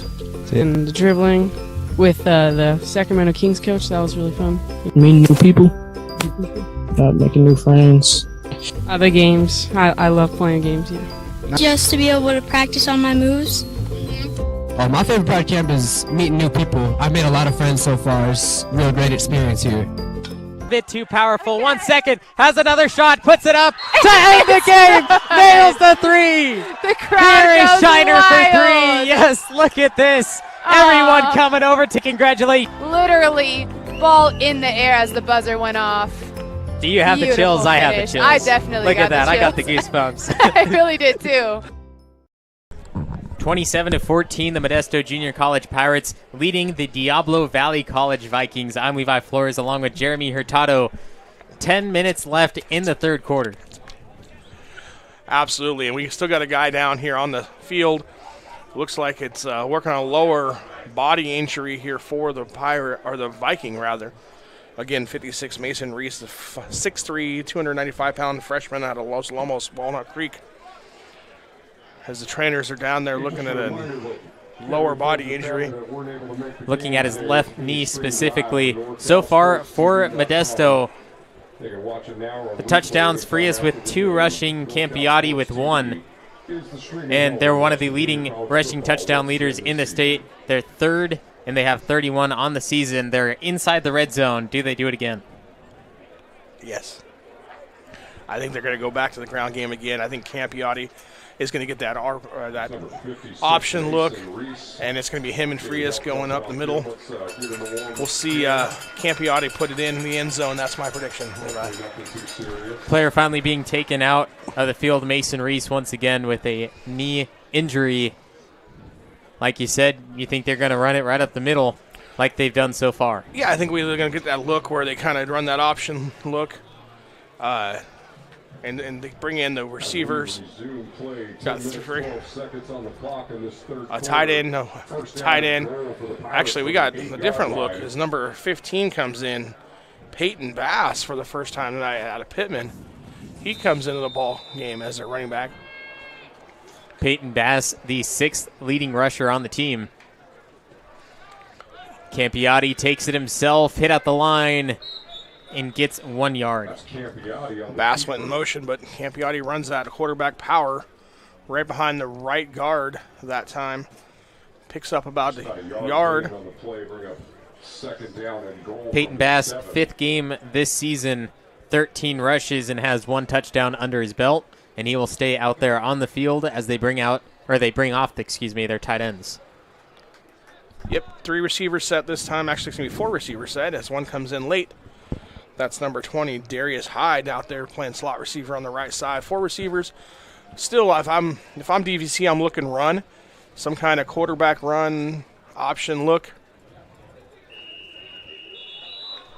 We got delay a game on Modesto as we had late arrivals come in and slow play call. Going to push it back 5 more yards, make it a 2nd and goal from the 12. Might change your play call here if you're Modesto now. You're a little further out. We'll see if this stays in the same set. Nope, they flip it. 2 receivers, both sides. Bass behind Campiati. Yep. No play. Again, we just go to the hard, get the picture look is what we call it. Now you call your play call. Here's the snap, and it's Bass. 2-yard gain 3rd and goal from the 10 now. Really need to get into that end zone to solidify something. Yeah, I mean, you're looking here. What you're trying to tell your quarterbacks here is you got the ball at the 10-yard line. You have a field goal attempt. Obviously, you had the extra point block last time, but you got the field goal attempt. Don't make the big mistake. Don't throw the ball into the hands of their team. If it's not there, throw it away. Live to play another day. Take the field goal. It'll get you up 2 scores. We'll see what Capiati decides to do here. He's looking to throw. And he is nearly taken down, stays on his feet somehow. Campiotti rolling out, looking for anybody in the end zone, and he tries to find De Jesus, but it falls once again incomplete. Took hit after hit, staying on the feet, and couldn't find anyone downfield. Well, that was a great job. He fought. It looked like he was going to lose the football there, had it way out from his body, but able to control it. And then when he was rolling out, I'm like, don't do it, don't do it. He's looking back, and then he decides to throw it. And he threw it in a safe spot right here when you see the replay. He throws it, and it's short of the receiver. That way the receiver has to come back to it where it's only the receiver can make the catch or nobody makes the catch. Brings up a 4th down for MJC, and on comes the field goal unit. First field goal of the game, and it's through the uprights for Valdez and the Modesto Pirates to make it 30-14 at the 2021 Grizzly Bowl on NorCal Sports TV.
It's the 2021 NorCal Grizzly Bowl at Modesto Junior College. The Pirates lead 30-14 over the Diablo Valley Vikings. Modesto scoring field goal unit anyway, scoring on the field goal to make it this 2-possession game still, but they need 2 2-point conversions for that 2-point game. As Valdez kicking off once again to the Vikings, pinning this one at the 1 and being forced to take it back are the Vikings. Past the 20 and to the 25, not the worst field position, and definitely better than what they could have expected as the ball went down at the 1. Oh, another good job of getting a return. I mean, I thought he probably could have let it go to the end zone. They would have got the 25-yard line. Instead, he returns it 25 yards to the 25-yard line. So, either way, he gets the return yards instead of just the stats for the kickoff and touchback. But, yeah, now you're kind of in a situation where it's DVC where, hey, you still don't have to panic. You're only down by 2 scores. 16 points. Got to get something productive on this drive, though. Got to get some points on this drive. A field goal isn't the worst thing in the world. We'll see if they can get the thing going here. Fakes a handoff, fakes another, throws, hit as he threw it. One-on-one, it's caught, and the penalty flags come out as it's into Pirate territory. Yeah, absolutely. They're going to get a PI on the play on Deshaun Booker as he was all over the intended receiver on the play, Girardi, but Girardi was able to fend him off. Some might say he pushed off. We'll see if the officials say that because there's a conference going on. But we'll see here on the play. Maybe it is a push-off. It's going to be pass interference one way or another. It's going to go against MJC and against DVC. So it's going to wipe it away. Huge play there. Huge decision there by the official saying it was PI on both defender and the receiver. And that's an unhappy call there by the DVC crowd, who's small but vocal here at Pirate Stadium. So resets everything, goes back to 1st and 10 from the 25-yard line as we kind of take another look at that, and it's 90-10, right? 90% of the time the officials get the right call. Well, you know, it depends on which side you're rooting for here if they got that one right. But nevertheless, it's still 1st and 10. Reset everything. Take this chance to give a shout-out to Frank Borba watching and is at home in Escalon today. Text me. Said he was watching the broadcast, so it's a good chance to say hi to him. Vikings back with it after the upsetting penalty call, and they get nothing on the run. Yep, Hunter brought down there that time. Good job by Modesto Pirates.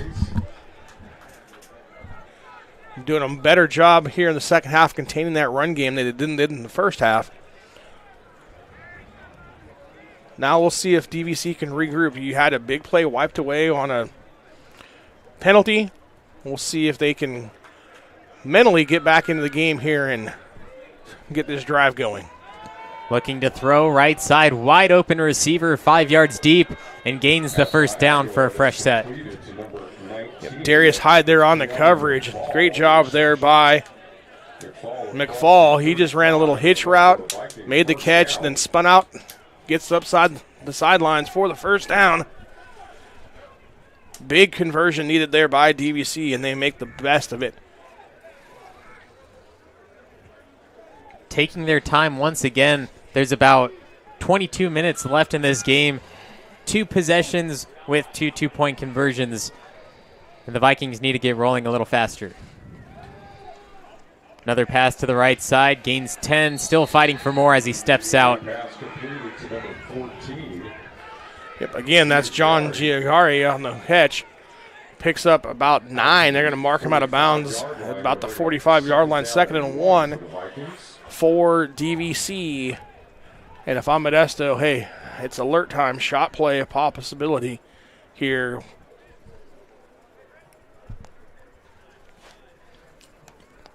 Not quite to that first down marker. Vikings once again taking their time as much as possible.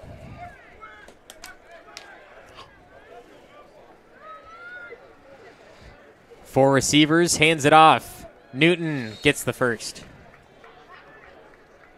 Number 26, Eric Hunter again on that carry. Carter there with the carry that time for DVC. Picks up the first down.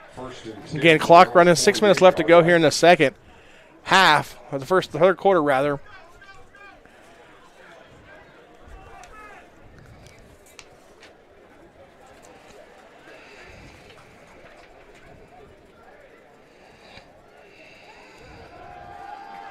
Throwing plenty of time. Now taking it out, taking it himself. And rolling to the ground. Modesto still looking for the hit. Yeah, and that was one of those situations where he slid, did Graham, but he slid way late. And, I mean, the DVC crowd's screaming, hey, Bradford hit him, but there wasn't much Bradford could do there. He kind of slid as he was coming to hit him. I thought that was a pretty good no call there by the officials. Pickup of 6. Call it 2nd and 4. I think it's 2nd down and 5.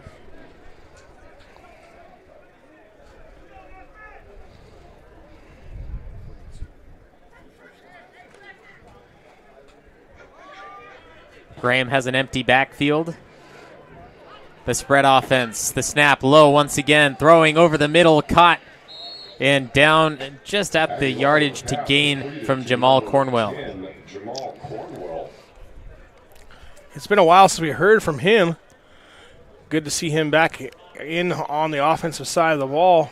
He's kind of been held quiet here in the second half, and it's going to be close to a first down as they're going to measure it. Looks like we'll pause for a measurement. We'll take another look to see what exactly we can pinpoint in this one, how close he was.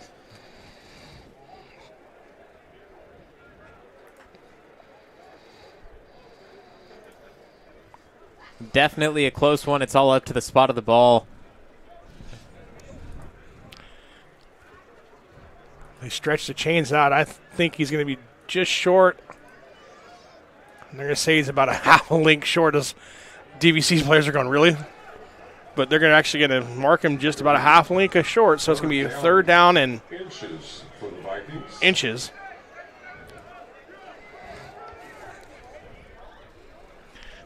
get the index card out, right, and take a look at it. Yeah, they're going to remark from the hash.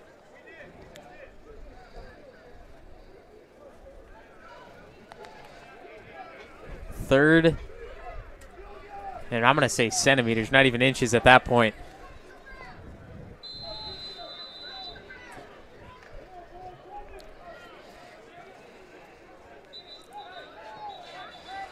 And a whistle right before the snap.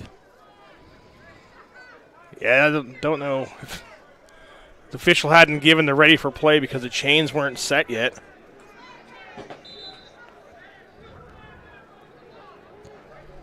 Vikings are going to change their play call.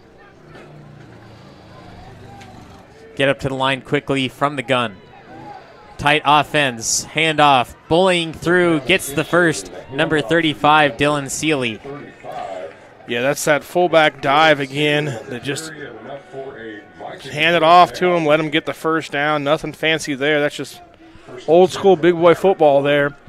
MJC not able to stop the third down in 6 inches. So it brings up a 1st and 10. That was Seeley's first carry of the season, and he gets the first. That was well needed. Graham deep down the right side, caught for the first down, and plenty more yardage, number 14, John Giorgari. Again, Monte Vista alum, leading receiver on the team, making the big play when his team needs it, as he found the hole in the zone coverage by the Pirates, and he was pushed out of bounds by the safety. I believe that's number 7, Rashad Reason. Jersey's kind of tucked up underneath itself in the front, but we're going to say it's a safety Reason that makes the tackle for MJC, not before. Another first down just outside the red zone. Play action, throws left into the flat. And another big stop by the Modesto defense after a gain of a half yard. Little bubble screen, now screen to number 2, Bailey Colston. Colston only be able to pick up a yard as they're blocking, not the greatest there by the outside receivers. Modesto able to rally up, make a big tackle, stop him after just a short gain, brings up a 2nd and 9. Giorgari, the big receiver for Diablo Valley, 51 receptions on the year and an average of 17.3 yards per catch. 2nd and 9 from the left hash. Graham will throw again. Looking end zone, picked off by the safety. Getting taken back, tripped up, stays on the feet. Number 7, D'Angelo Bellamy, still taking it down into Viking territory at the 40-yard line. Field clean of flags as Modesto takes over again. Yeah, good job of Bellamy. That time it was kind of a forced opportunity by Graham as he tried to hit the outside receiver. Tried to force it there, and safety just comes down, picks it off, takes it back 60 yards, 62 yards actually, because he picks it off at the goal line. And it's going to be a 1st and 10 opportunity for the Pirates as we get a sideline warning. They're first on the Modesto Pirates. So now each sideline's got a warning. We'll see. Next one will be a penalty. That's how that works, in case anybody was wondering. First one's a warning, second one's a penalty. So no harm, no foul on this one. Pirates take over 1st and 10 from the DVC 38-yard line. Campiotti throwing one-on-one left side, caught. And they will call him in for the first down and a gain of 14. That was Frank Clark once again. And on the roster, he's listed as a defensive back, but all day playing in that wide receiver slot and being targeted quite a bit. Yeah, and you see that a lot. I mean, especially late in the season and in bowl games, as you guys that are, they may play the post position at the beginning of the season, come over. We had it happen with us. A couple players had to come over and help out the defense, just because we needed the situation at DB. So, it could be a situation here where a receiver's hurt, and then he has to come in and step in and play some receiver. Ball's loose. Another option play. It was Frias. Diablo Valley saying they have it, but the referee still yet to get in the mix and see who has it in the hands. Yeah, it's absolutely recovered by the Vikings. That was a huge hit put on the play. I don't know who it was, but I know number 43 for DVC. Chip Menard comes away with the fumble recovery. And, I mean, I saw that as soon as he got hit, the ball popped out. Was it number 1? I know we're seeing a replay here. We're going to take one more look at it. Coming from behind, number 43 stripped it out. Oh, so it was Menard that made the hit and he recumbled the fumble.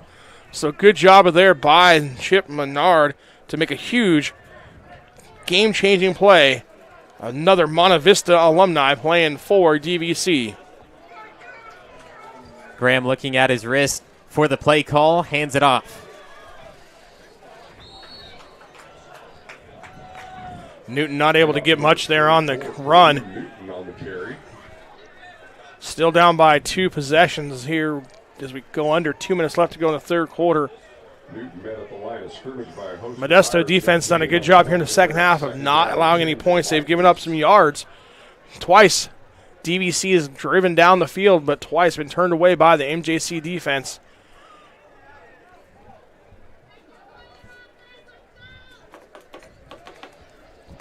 Vikings fans getting vocal now as they have a chance to go down and hopefully bring it within 1 score. Graham throwing right side out of the hands of Newton. And a 3rd and 9 now very quickly after they got the ball back. Yeah, that time Newton, that's one you got to catch. I mean, you're coming out of the backfield, and maybe it's on the quarterback. He might have put a little bit too much on it, but you got to catch that if you're the back. And the wide open in the flat, got to make that catch, turn on the field, and get positive yards for your team in a big situation there. That time just unable to capitalize.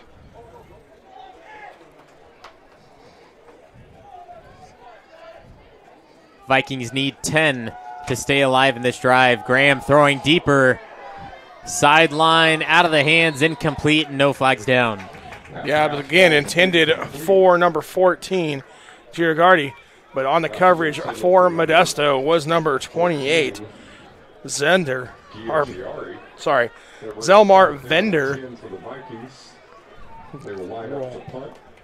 Creates a 4th down now, and I would expect DVC to punt this one and not try and fake it, but you never know. It's Hunter Ridley, 25 punts on the season, a long of 60.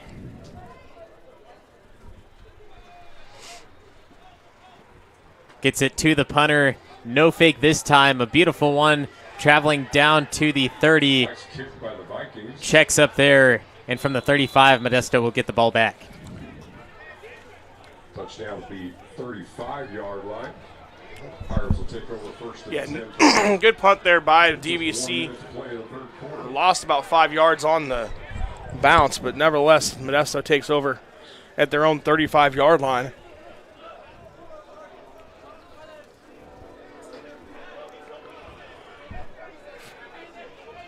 Pirates with a chance here to, I wouldn't say put the game away, but definitely make it a more difficult task if they're able to go down and score here on this drive. Hand off to the man in motion, cutting up field for about a yard is number 20, Darius Hyde. Yeah, and then again, another guy we've named a lot on both sides of the ball, Dylan Sheely, able to come up from the defensive side and make the tackle that time for DVC, number 35. For the Vikings, coming up and playing both sides, fullback and linebacker tonight, making a big play there, and MJC just sitting here waiting for the clock to go tick, tick, tick. 16 on the game clock, or on the play clock, 28 on the game clock. Smart decision by the Pirates. Take the time off. On this drive alone, you can take nearly the entire fourth quarter if you really wanted to, as long as you kept the ball moving. And that will most likely do it for the third quarter, as Frias gained a few yards to make it 3rd and 8. And the third quarter clock comes to an end. 15 minutes still to play, and the Modesto Junior College Pirates lead 30 to the Diablo Valley College Vikings 14. It's the 2021 NorCal Grizzly Bowl on NorCal Sports TV. Village in Modesto. Quality, style, selection. It's simply a matter of taste. Wonderful shops, fine dining, and more in a garden setting. A tradition of excellence since 1953. It's McHenry Village in Modesto. Big Island Movers is a fully licensed and insured full-service moving company in Modesto. For over 10 years, we've provided friendly, reliable moving services in Central California. The driving force behind our business is passion behind what we do. At Big Island Movers, we're big on experience, big on value, and huge on service. With over 30 years of moving experience and a wide range of services to meet the ever-changing needs of our clients, Big Island Movers is your go-to for professional, prompt moving services. A loyal supporter of Modesto JC football. Big Island Movers, Kaimana, wanna move ya. Village in Modesto. Quality, style, selection. It's simply a matter of taste. Wonderful shops, fine dining, and more in a garden setting. A tradition of excellence since 1953. It's McHenry Village in Modesto. 15 minutes left at the 2021 NorCal Grizzly Bowl. The Modesto Junior College Pirates leading 30 to the Diablo Valley College Vikings 14. Modesto with the ball, trying to take as much time off the clock as they can so that they could try to take home the Grizzly Bowl championship. Clark resets. Campiati in some trouble, telling the receivers to come back in, throws, and it is incomplete, nearly intercepted. Rashard Reason there on the coverage, number 7 for DVC. He had a better chance of making the play than anybody else as Campiati rolling out to his right, trying to play traffic cop. Hey, go this way, go that way. Unable to find a guy open, and now quickly DVC gets the ball back here. 14:53, plenty of time left. Should have decent field position after this punt by number 85.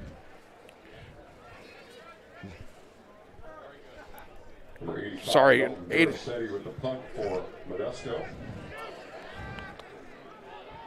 Beautiful punt down to about the 20-yard line. Fair caught by number 2, Kyle Jackson. Number 2, Bailey Costin. And so the Vikings back with it. 80 yards to go, but they don't just need one, they need 2 scores. And 2 two-point conversions, don't forget that. I mean, it's a 2-score game, we say that, but you got to get 2 two-point conversions, so it easily could be a 3-score game if things don't break just right for DVC. So it's probably a little bit more urgency here. Not time to panic quite yet for DVC. You're probably going to get 2, maybe 3 more possessions after this one. But you definitely have to start thinking, hey, we got to start making plays because the clock is definitely not on your favor if you're DVC. If you're MJC, hey, couple more stops, and you think, hey, we might be able to take this home. Throwing into the flat, hit as he throws, incomplete. Yeah, there on the hit was number 45, Mac Benrosoto. He was coming out of his linebacker position out of Manteca, putting the pressure on number 45 for the Pirates, causing the errant throw by Graham. Graham had a guy in the back, out of the backfield. That was Newton. Open, was not able to make the play, though.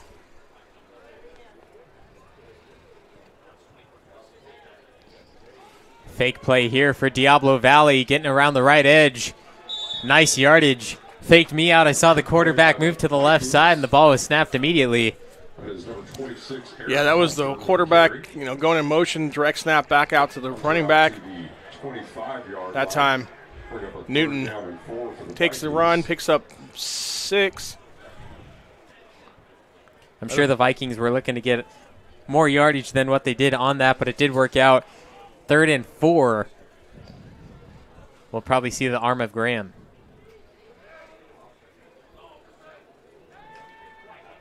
Throwing over the center, caught. Breaks one defender, trying to split others down to the 45. And again, John Girigari able to make the catch and a big play for DVC, just like he has all year. Again, Monte Vista alumni making a big play here for DVC.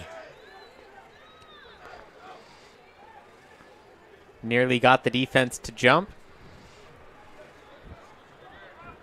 Need about 2 more of those passes to get down inside the 10.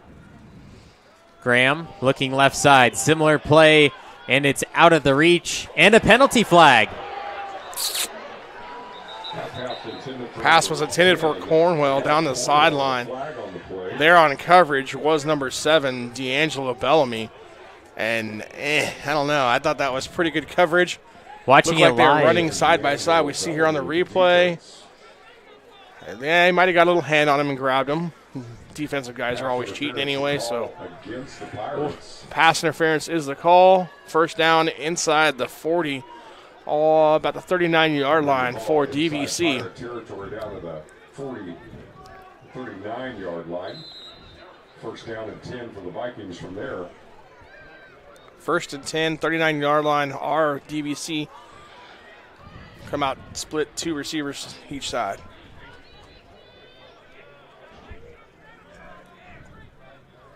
Graham takes the snap, hands it off up the middle, stopped at the line, trying to spin move out, but nothing to gain for him. Yeah, that was another draw version. That time not quite as successful as it was in the first half. Only picked up a yard. Coming up to make the tackle was number 49, Jericho Tumu for Modesto Junior College. Called his name a few times this afternoon.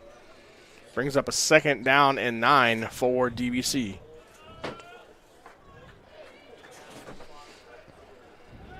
Looking for Giagiari again. Ball came out. Modesto recovers on the fumble. Give it back to the Pirates. Absolutely good job there by number 38.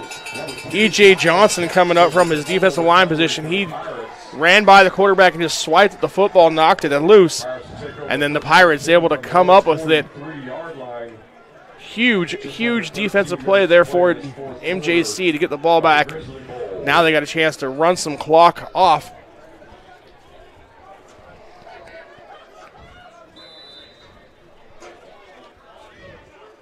Campiotti back in control. And they'll fake the handoff, play action deep down the field, has one man, and it's out of the reach of Lucas Curtis. MJC going for the jugular there after the turnover.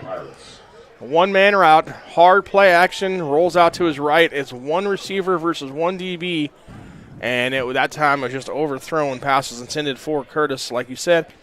On the coverage was Tanner Cooper for DVC.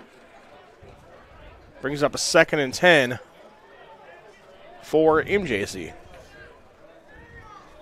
The Pirates need to make sure that they keep the ball in the playing field, complete the passes so that they can keep the clock running every second, because this game could be done in 13 minutes if they decide to do that. Campiotti sacked for a loss of 5, making it 3rd and 14.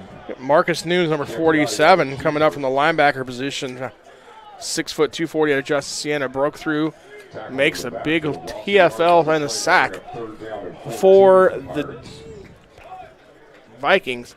Setting up a 3rd down and 14 for MJC.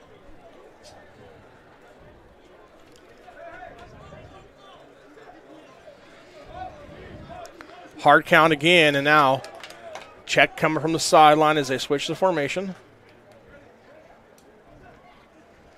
Throwing. Quick pass, one-on-one, over the defender, in the hands of the receiver, and Curtis gets it that time for the big 25, 30-yard gain. That was a beautiful throw there by Cappiotti. He hit Curtis right in stride, and he had number 35, Dylan Seeley, right in his face as nobody picked him up on the blocking scheme. Had to throw it right as he let go. He got hit, drops it in the bucket. Beautiful play by him. MJC sets up a first down deep inside Diablo Valley territory. Frias. And a loss of 1. Yep, Sam Van Polen come up from his linebacker position, making the play for the Vikings. Nobody got up on him second level. He just flew through, makes the play. Another loss of 1 on first down for MJC, and then we got another package substitution of receivers coming in for the Pirates. De Jesus, Curtis, and Clark all out there for Modesto, 3 of the biggest receivers they've had in this bowl game. And also Frias, who's the leading rusher. Fakes the pass. Campiati keeps, and he will be down for another big loss. Yep, good job there on the draw. Not buying it was DVC's number 8, Jack Lacey, again. Came up from his linebacker position. That's probably the 4th time tonight where we've seen where he just sits back there, waits for the quarterback, reads him, says, oh, I got you man-to-man. Comes up, makes the tackle. Loses another 3 yards on the play, brings up a 3rd and 14. The positive there is MJC as the clock keeps rolling, tick, tick, tick away. 10:21 left to go here in the 4th quarter. Nearly got that hard count to work, although it has to go back to the line, take another play from the coach. Yeah, and a lot of times there, you're not, like I said earlier, you're not trying to get them to jump necessarily. You're just trying to see what defense they're in, what are they doing, and then, hey, we can adjust the play call from there. This time they ran out of time. Got to take the time out and reset.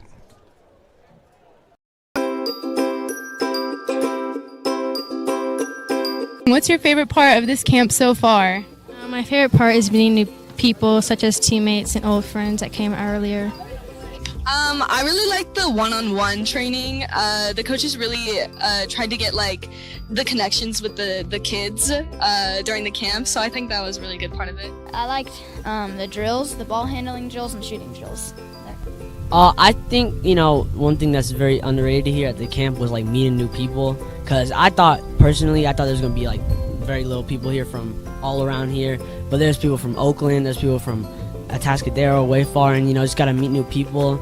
I really liked it. I was enjoying it. It was fun.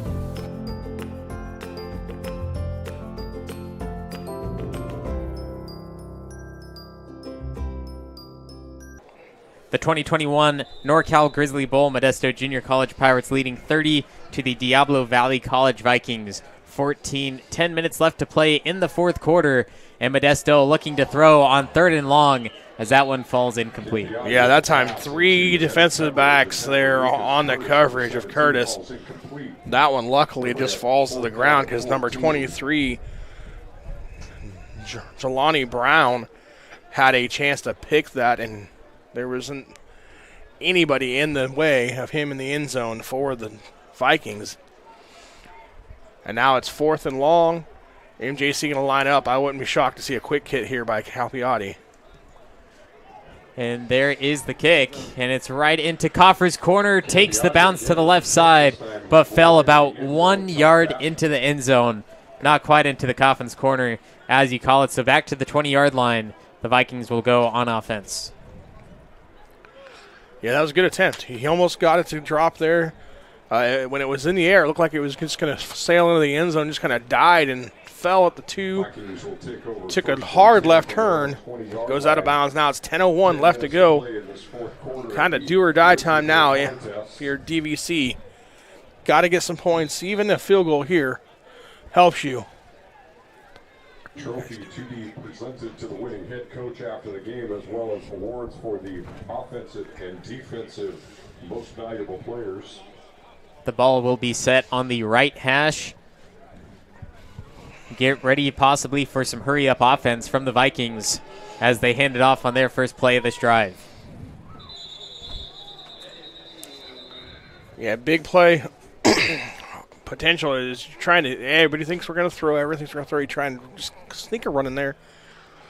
Newton only picks up a yard, though.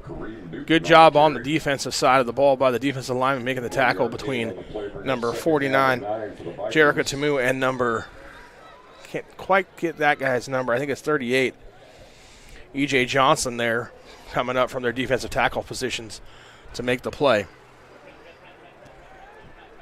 2nd and about 9, 4 receivers.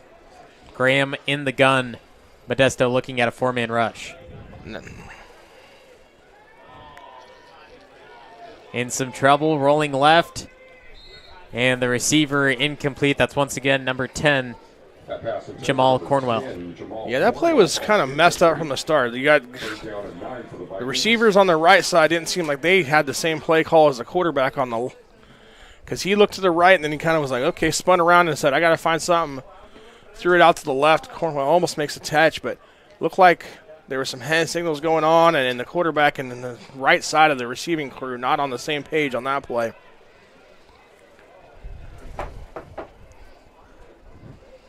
Same position. Graham throwing again. Right side, caught for the reception, number 2, Bailey Costin. Absolutely nice catch there by Costin. Kyle Jackson on the coverage from his linebacker position. Number 2 gets the tackle for the Pirates, but not before DVC picks up a big first down all the way out to the 41-yard line, keeping the drive alive. 9 minutes left to go here in the fourth quarter. 1st and 10 from their own 41. Wind is starting to pick up at Modesto Junior College. Diablo Valley now at the 40, 60 yards to go till the end zone.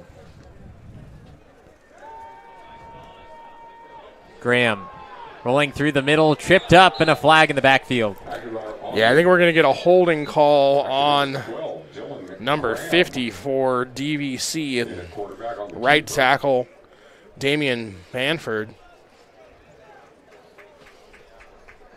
Number 2, Kyle Jackson on that tackle. Going to push him back 10 yards.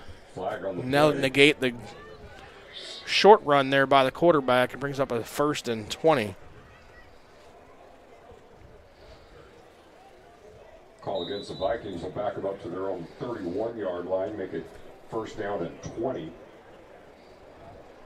Campiati is warming up on the sideline. It looked like he had a little bit of a wrist injury on their final drive.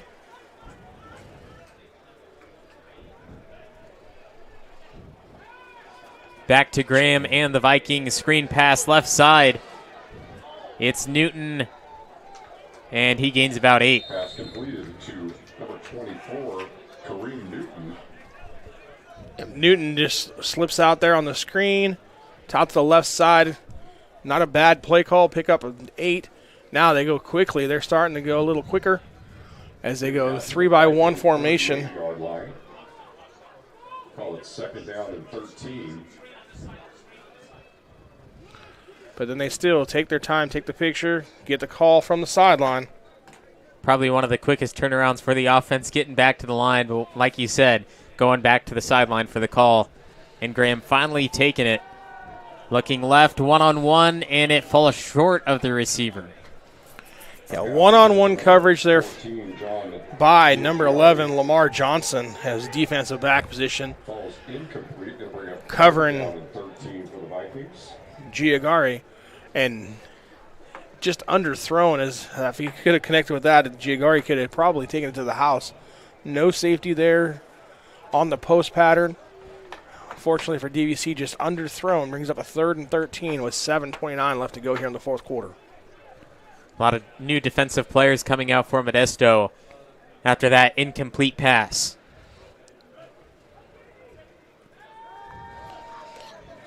Graham, plenty of time. Now in deep trouble, and another big sack by the Modesto defense. Drops him back inside the 30 for a loss of 8. Yeah, Peyton Bradford makes the tackle. However, the guy that actually made the play was number 23, Danny Hernandez. He came on a corner blitz, and Modesto sent him on the corner blitz from the 3 receiver side. And initially, Damian Bradford, made a good job of his offensive line position to get out there and be able to try and pick it up. But it cost the quarterback to step up, and then number 33, Peyton Bradford, was able to make the sack. The Vikings bring out their punting unit, and here's the fake again. Looking to throw, and taken down. Turnover on downs off the fake punt, and Modesto gets it back at the 20. Possibly ending up with the game-winning drive here to seal it with 3 possessions. Lucas Curtis said, "I'm having none of this," and you're going to go down as he comes up and just makes a big play there as number 4, Sam Van Felden was trying to throw it back to the DVC sideline where they had a screen set up. But again, Curtis said, "I don't think so." It's 6:34 left to go. Modesto takes over 1st and 10 from the 20-yard line. Expect a heavy dose of run now.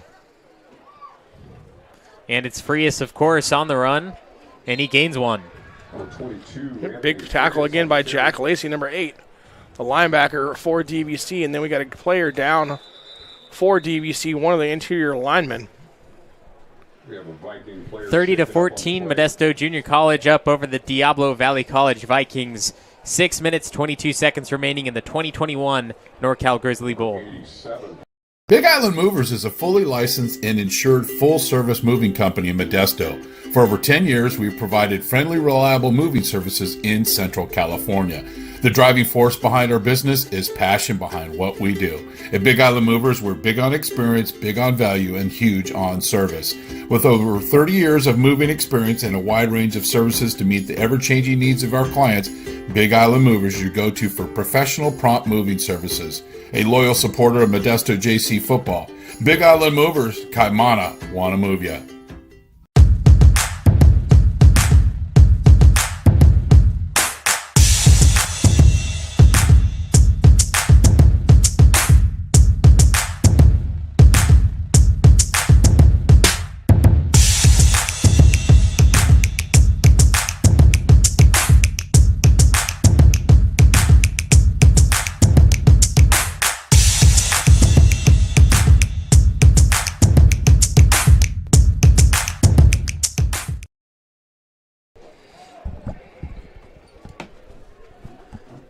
6 minutes, 22 seconds remaining in the fourth quarter.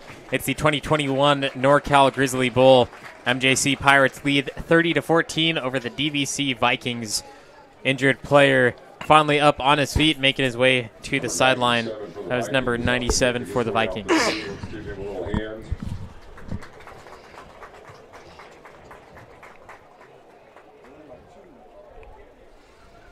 6 minutes and 22 seconds. 6:22 left to go here in the fourth quarter. Modesto up by 16, 30-14. For the Pirates.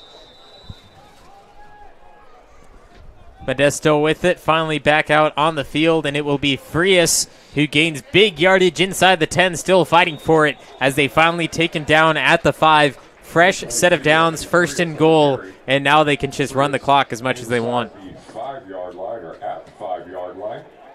Good for another Pirate first down and first and goal. Campiotti rolling right, has one big receiver open, no defensive coverage, and the Modesto Junior College touchdown. Yep. Dalton DeSetti, rather, tight end. 6'4", 240. That's all he does is catch touchdowns, making it in the corner. Giving it another 6 points for MJC. 5:58 left to go as we see the replay here. Good boot out, wide open is the tight end, just waiting for it to come into his hands. Nobody in the area, and now we got a 2-point conversion attempt for MJC. And a penalty down as he crosses the plane. Marcus Adornia is in there for the quarterback. Number 8 throws it out to number 21, Jacob De Jesus. Got a flag on the play, though, as a hold against Modesto, so that'll nullify that.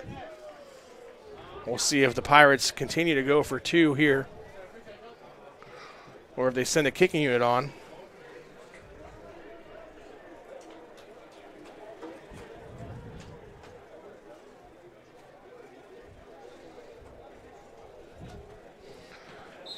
Looks like they're going to stay in 2-point conversion.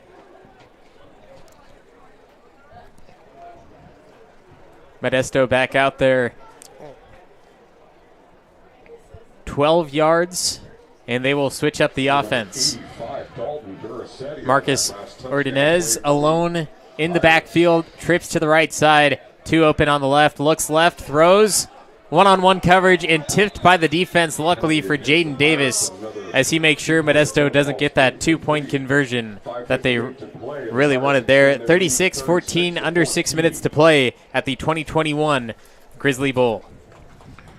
This broadcast of MJC football is brought to you by Modesto Junior College, American Asphalt, Big Island Movers, McHenry Village, and the NCSTV Summer Basketball Camp.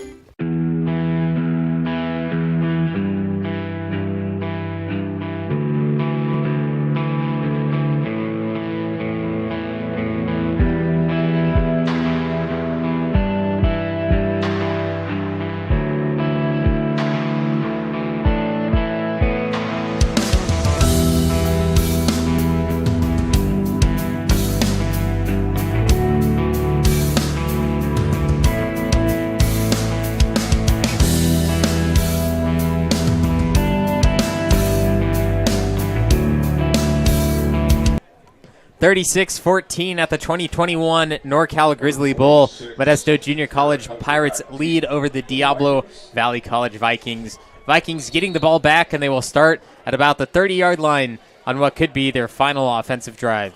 Yeah, nice touchdown catch there by number 85, Durosset is how you pronounce that name out of Central Catholic.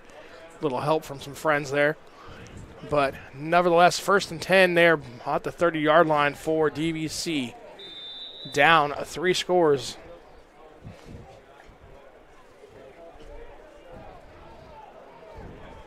Diablo Valley not giving up yet. 22 points that they need within 6 minutes. There's been crazier, but as we see Graham throwing, it falls incomplete.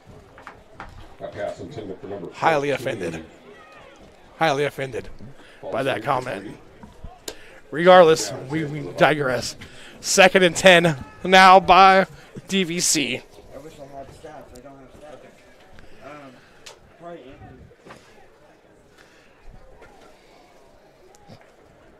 Second and 10. Time stop for the incomplete pass. Graham back in the gun with 4 receivers. Hit as he throws, finds Gia Giari, and he's down at the 38 with another big hit. And Graham hit there as he threw the ball, but he was able to find his receiver coming across the middle on the crossing routes. Picks up 8, brings up a 3rd down and 2.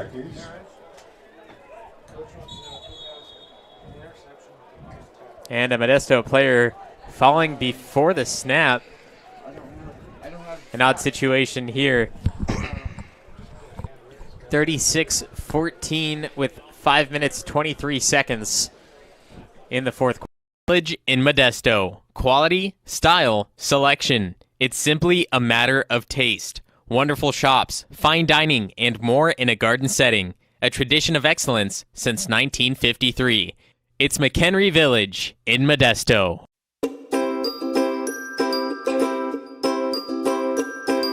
How was camp for you, Blake? It was really fun. Yeah. What was your favorite part of NorCal Sports TV's summer basketball camp? The atmosphere. Just being out here, feeling close to nature. Like, I woke up in the morning from getting my award for the 6 a.m. practices. I woke up in the morning, I saw 3 deer just pass by. I got a video. It was really cool. The injured Modesto Pirate back to the sideline. Both teams back out on the field. 5 minutes, 13 seconds remaining as they will hand it off up the middle to number 26, Eric Hunter, who gains a few yards and the first down. 36-14 Modesto lead. Yeah, big pick up of the first down. That was clock stops while they reset the chains, but they're already rolling again. We're under 5, so DVC got to get things moving quickly. Graham, offensive line holding well.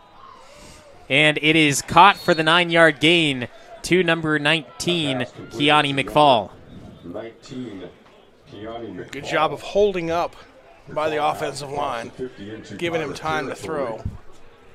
Not to be construed with holding by the offensive line, Levi. It'll be 2nd and 1 for Graham, who tosses it up, one-on-one coverage, and it finds the players on the sideline. Number 19 falls incomplete. And we're going to 3rd down and 1 for the Vikings. Regardless, I think Modesto's doing a good job here. Just, hey, bend, don't break. We don't need to give a big score. Up by 3 scores. Hey, if they go down here, throw 5, 7-yard passes, and end up scoring in a couple minutes, that's not that big a deal, you know. You're up big. As long as you don't give up the home run ball, you should be okay. Again, now if you're DVC, you got to define something deeper downfield than 5 or 6 yards at a time. Here, you're just trying to pick the first down up, though. Hunter again, and the Modesto defense making the big stop, but they got the first down before it. Yep, tackle on the play that time by number 23, Danny Hernandez for Modesto, coming up from his defensive back position, his safety position. Vetter also there, number 28 for the Pirates. From the Pirate 45-yard line. Graham finally looking back to the air. Throws down the middle, and broken up by number 5, Nash Satnat. Yeah, that time Graham probably had a better chance of just running for the first down. He had clear lane down the middle of the field. Instead, tries the sidearm pass. It's incomplete, knocked down. Does stop the clock, however. But I think he probably could have picked up the first down with his legs had he so chose.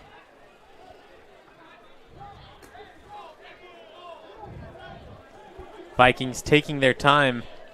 3 minutes, 58 seconds remaining. Don't think the Vikings can come back from this, but they're going to make it as close as they can with the time that they have.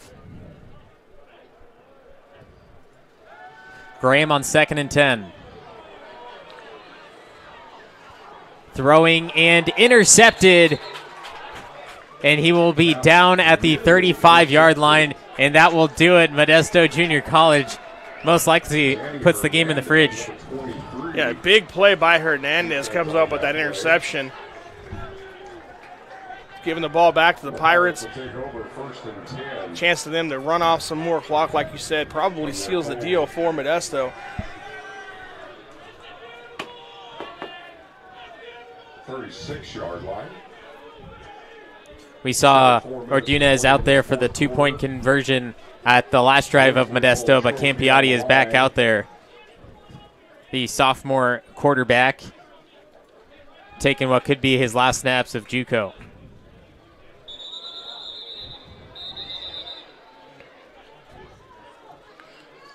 Bass with the carry for MJC. Pick up about 4. Bass good for 4 yards on that play. Bring up a 2nd down and 6 for the Pirates.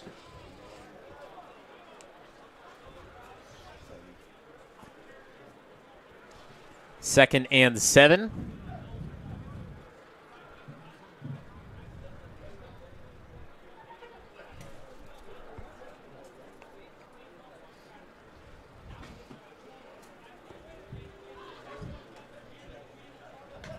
From the pistol, Campiotti has the option, fakes the pitch, and down at the line of scrimmage. Campiotti on the keeper. Davis there makes the tackle for the Vikings.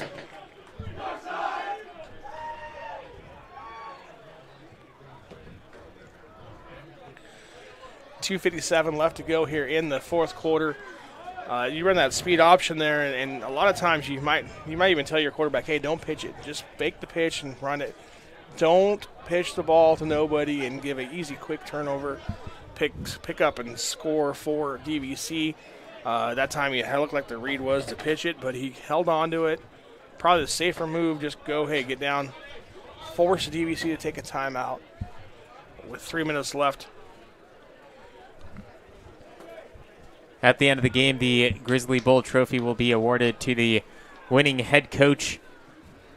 And then they will also announce the offensive player and defensive player of the game. If you were to guess who would be those players, who would you think? Well, the defensive player of the game is probably going to be number 7, D'Angelo Bellamy. He's had a pick. He's had a couple tackles today. The big interception return down there by the goal line. So that would be my guess on the defense side. On the offensive side, it's probably a tough one because it could go Campiotti, but I think you'd have to give it to number 22, Anthony Frias. He's got a couple touchdowns. But we'll see how things progress here, and we'll see him make a decision. That was Peyton Bass there trying to hurdle over the defender. Gets up rather quickly as he took the hit. 4th and 4 for Modesto. Like you were saying, though, there's plenty of players that could be the offensive player of the game for Modesto. Even between Lucas Curtis, Campiotti, and the plenty of receivers that they have, along with Frias. Another timeout on the field, 2 minutes, 48 seconds remaining at the 2021 NorCal Grizzly Bowl. Big Island Movers is a fully licensed and insured full-service moving company in Modesto. For over 10 years, we've provided friendly, reliable moving services in Central California. The driving force behind our business is passion behind what we do. At Big Island Movers, we're big on experience, big on value, and huge on service. With over 30 years of moving experience and a wide range of services to meet the ever-changing needs of our clients, Big Island Movers is your go-to for professional, prompt moving services. A loyal supporter of Modesto JC football. Big Island Movers, Kaimana, wanna move ya. This broadcast of MJC football is brought to you by Modesto Junior College. It's the 2021 NorCal Grizzly Bowl. I'm Levi Flores along with Jeremy Hurtado. The Modesto Junior College Pirates leading 36-14. Pirates have the ball, but it's 4th and 4, and they will punt it back to the DVC Vikings.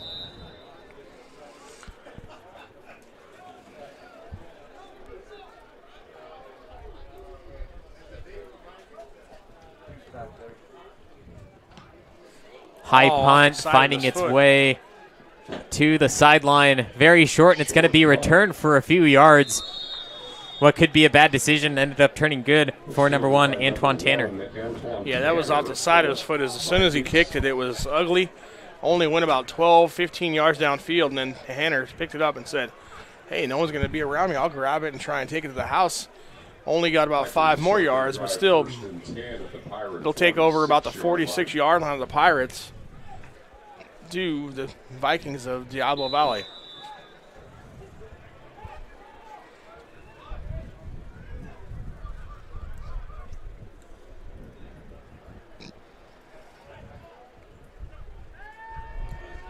Graham throwing and sacked once again.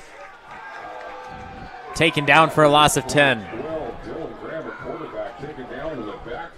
Yeah, there was all kinds of defenders in the way. Number 49, Jericho Tamu, doing the dance with the sack.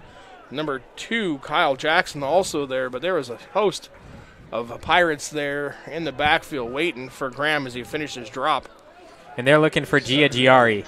He's at the bottom of your screen. He was down inside the end zone at the end of that play, trying to use his feet and outrun the defenders as he cuts through the middle. And another big sack for the Modesto defense. Graham being taken down. This time E.J. Johnson just absolutely put a clinic on and gets around his blocker.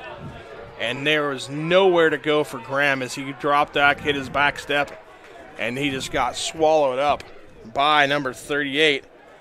E.J. Johnson again out of Gregory High School here in Modesto, 6 foot 290, says hello to Graham. It is 3rd and a plane ride, 3rd and 29 to be specific. Graham probably looking for Gia Giari again if he can find him. 2 on the game clock, or the play clock rather, as they get the play off just in time draw. The handoff resulting in a loss of 4 to go back 4th and 33. Kyle Jackson there on the tackle, and this was a drive that started inside the Pirates' territory at the 47-yard line. Now they're back at their own 32-yard line. So 4th and 32. Nice. Nice job there by the MJC defense, just pushing the DVC, or the MJC defense rather, pushing DVC back. And they bring out the punting unit, although we know it could be a fake. I doubt they do this here, but we'll see what they decide. Vikings will line up for the punt. Low snap, and the punt is off. Another high one, which will drop down at the 35. Take a Vikings bounce inside the 30.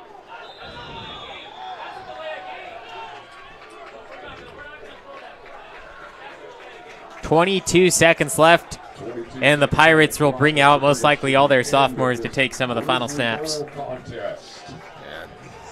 Ready for a knee here for Modesto. One knee, and it ought to be over as Coach Stivers gets the Gatorade dump as he's signaling victory formation.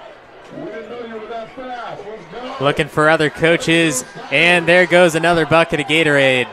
Meanwhile, Modesto's looking for people on the side. They don't have enough guys on the field.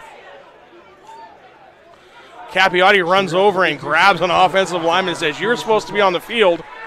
Meanwhile, everybody's excited about dumping Gatorade, and they're having to start the play clock, so there's no hurry. Late arriving offensive lineman is number 51, Alejandro Ramirez. the center. Kind of important. Need him. And the snap to Campiotti, the knee, and that will do it. The Modesto Junior College Pirates take the bowl game victory over the Diablo Valley College Vikings. Looking at the postseason awards here, or post-game awards, the defensive MVP is going to be number 7, D'Angelo Bellamy, the 6'2", 215 sophomore out of Modesto California Central Catholic High School. Offensive MVP is number 10, Holden Baldwin, the tight end, who had a couple great catches for Modesto, setting up a score, and then also another one down here on the left end zone.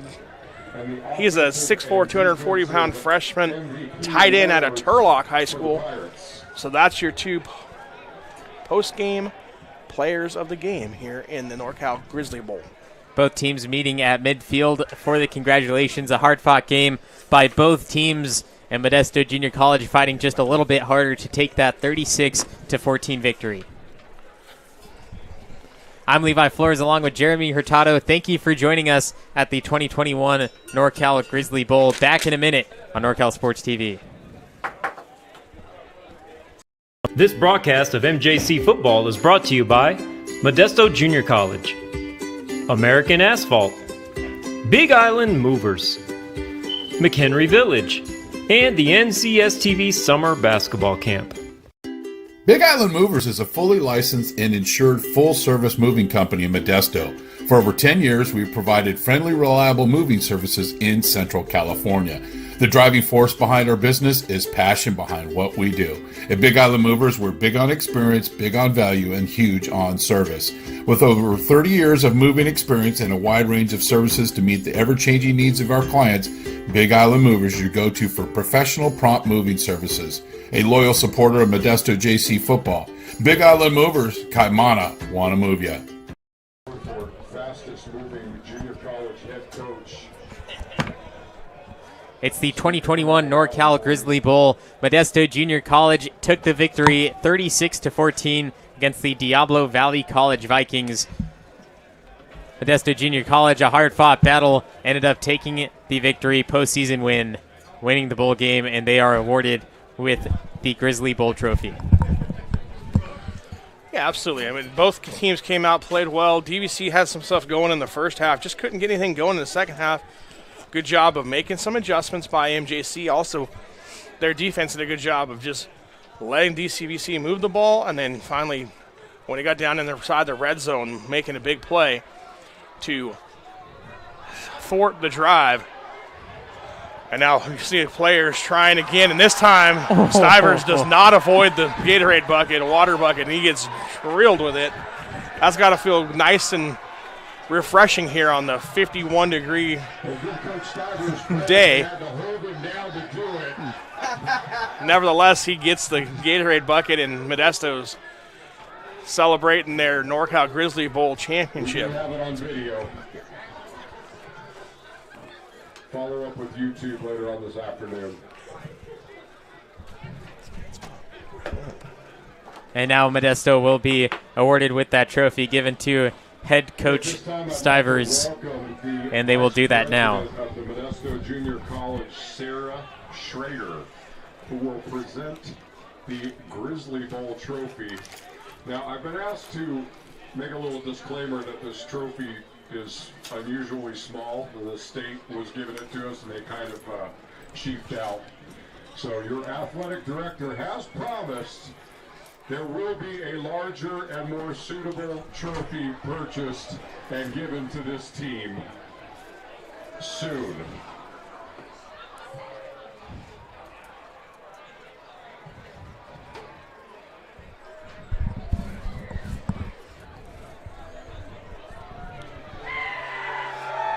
Let's hear it, Pirate fans! 2021 football in the books. Modesto Junior College Pirates, your 2021 NorCal Grizzly Bowl champions.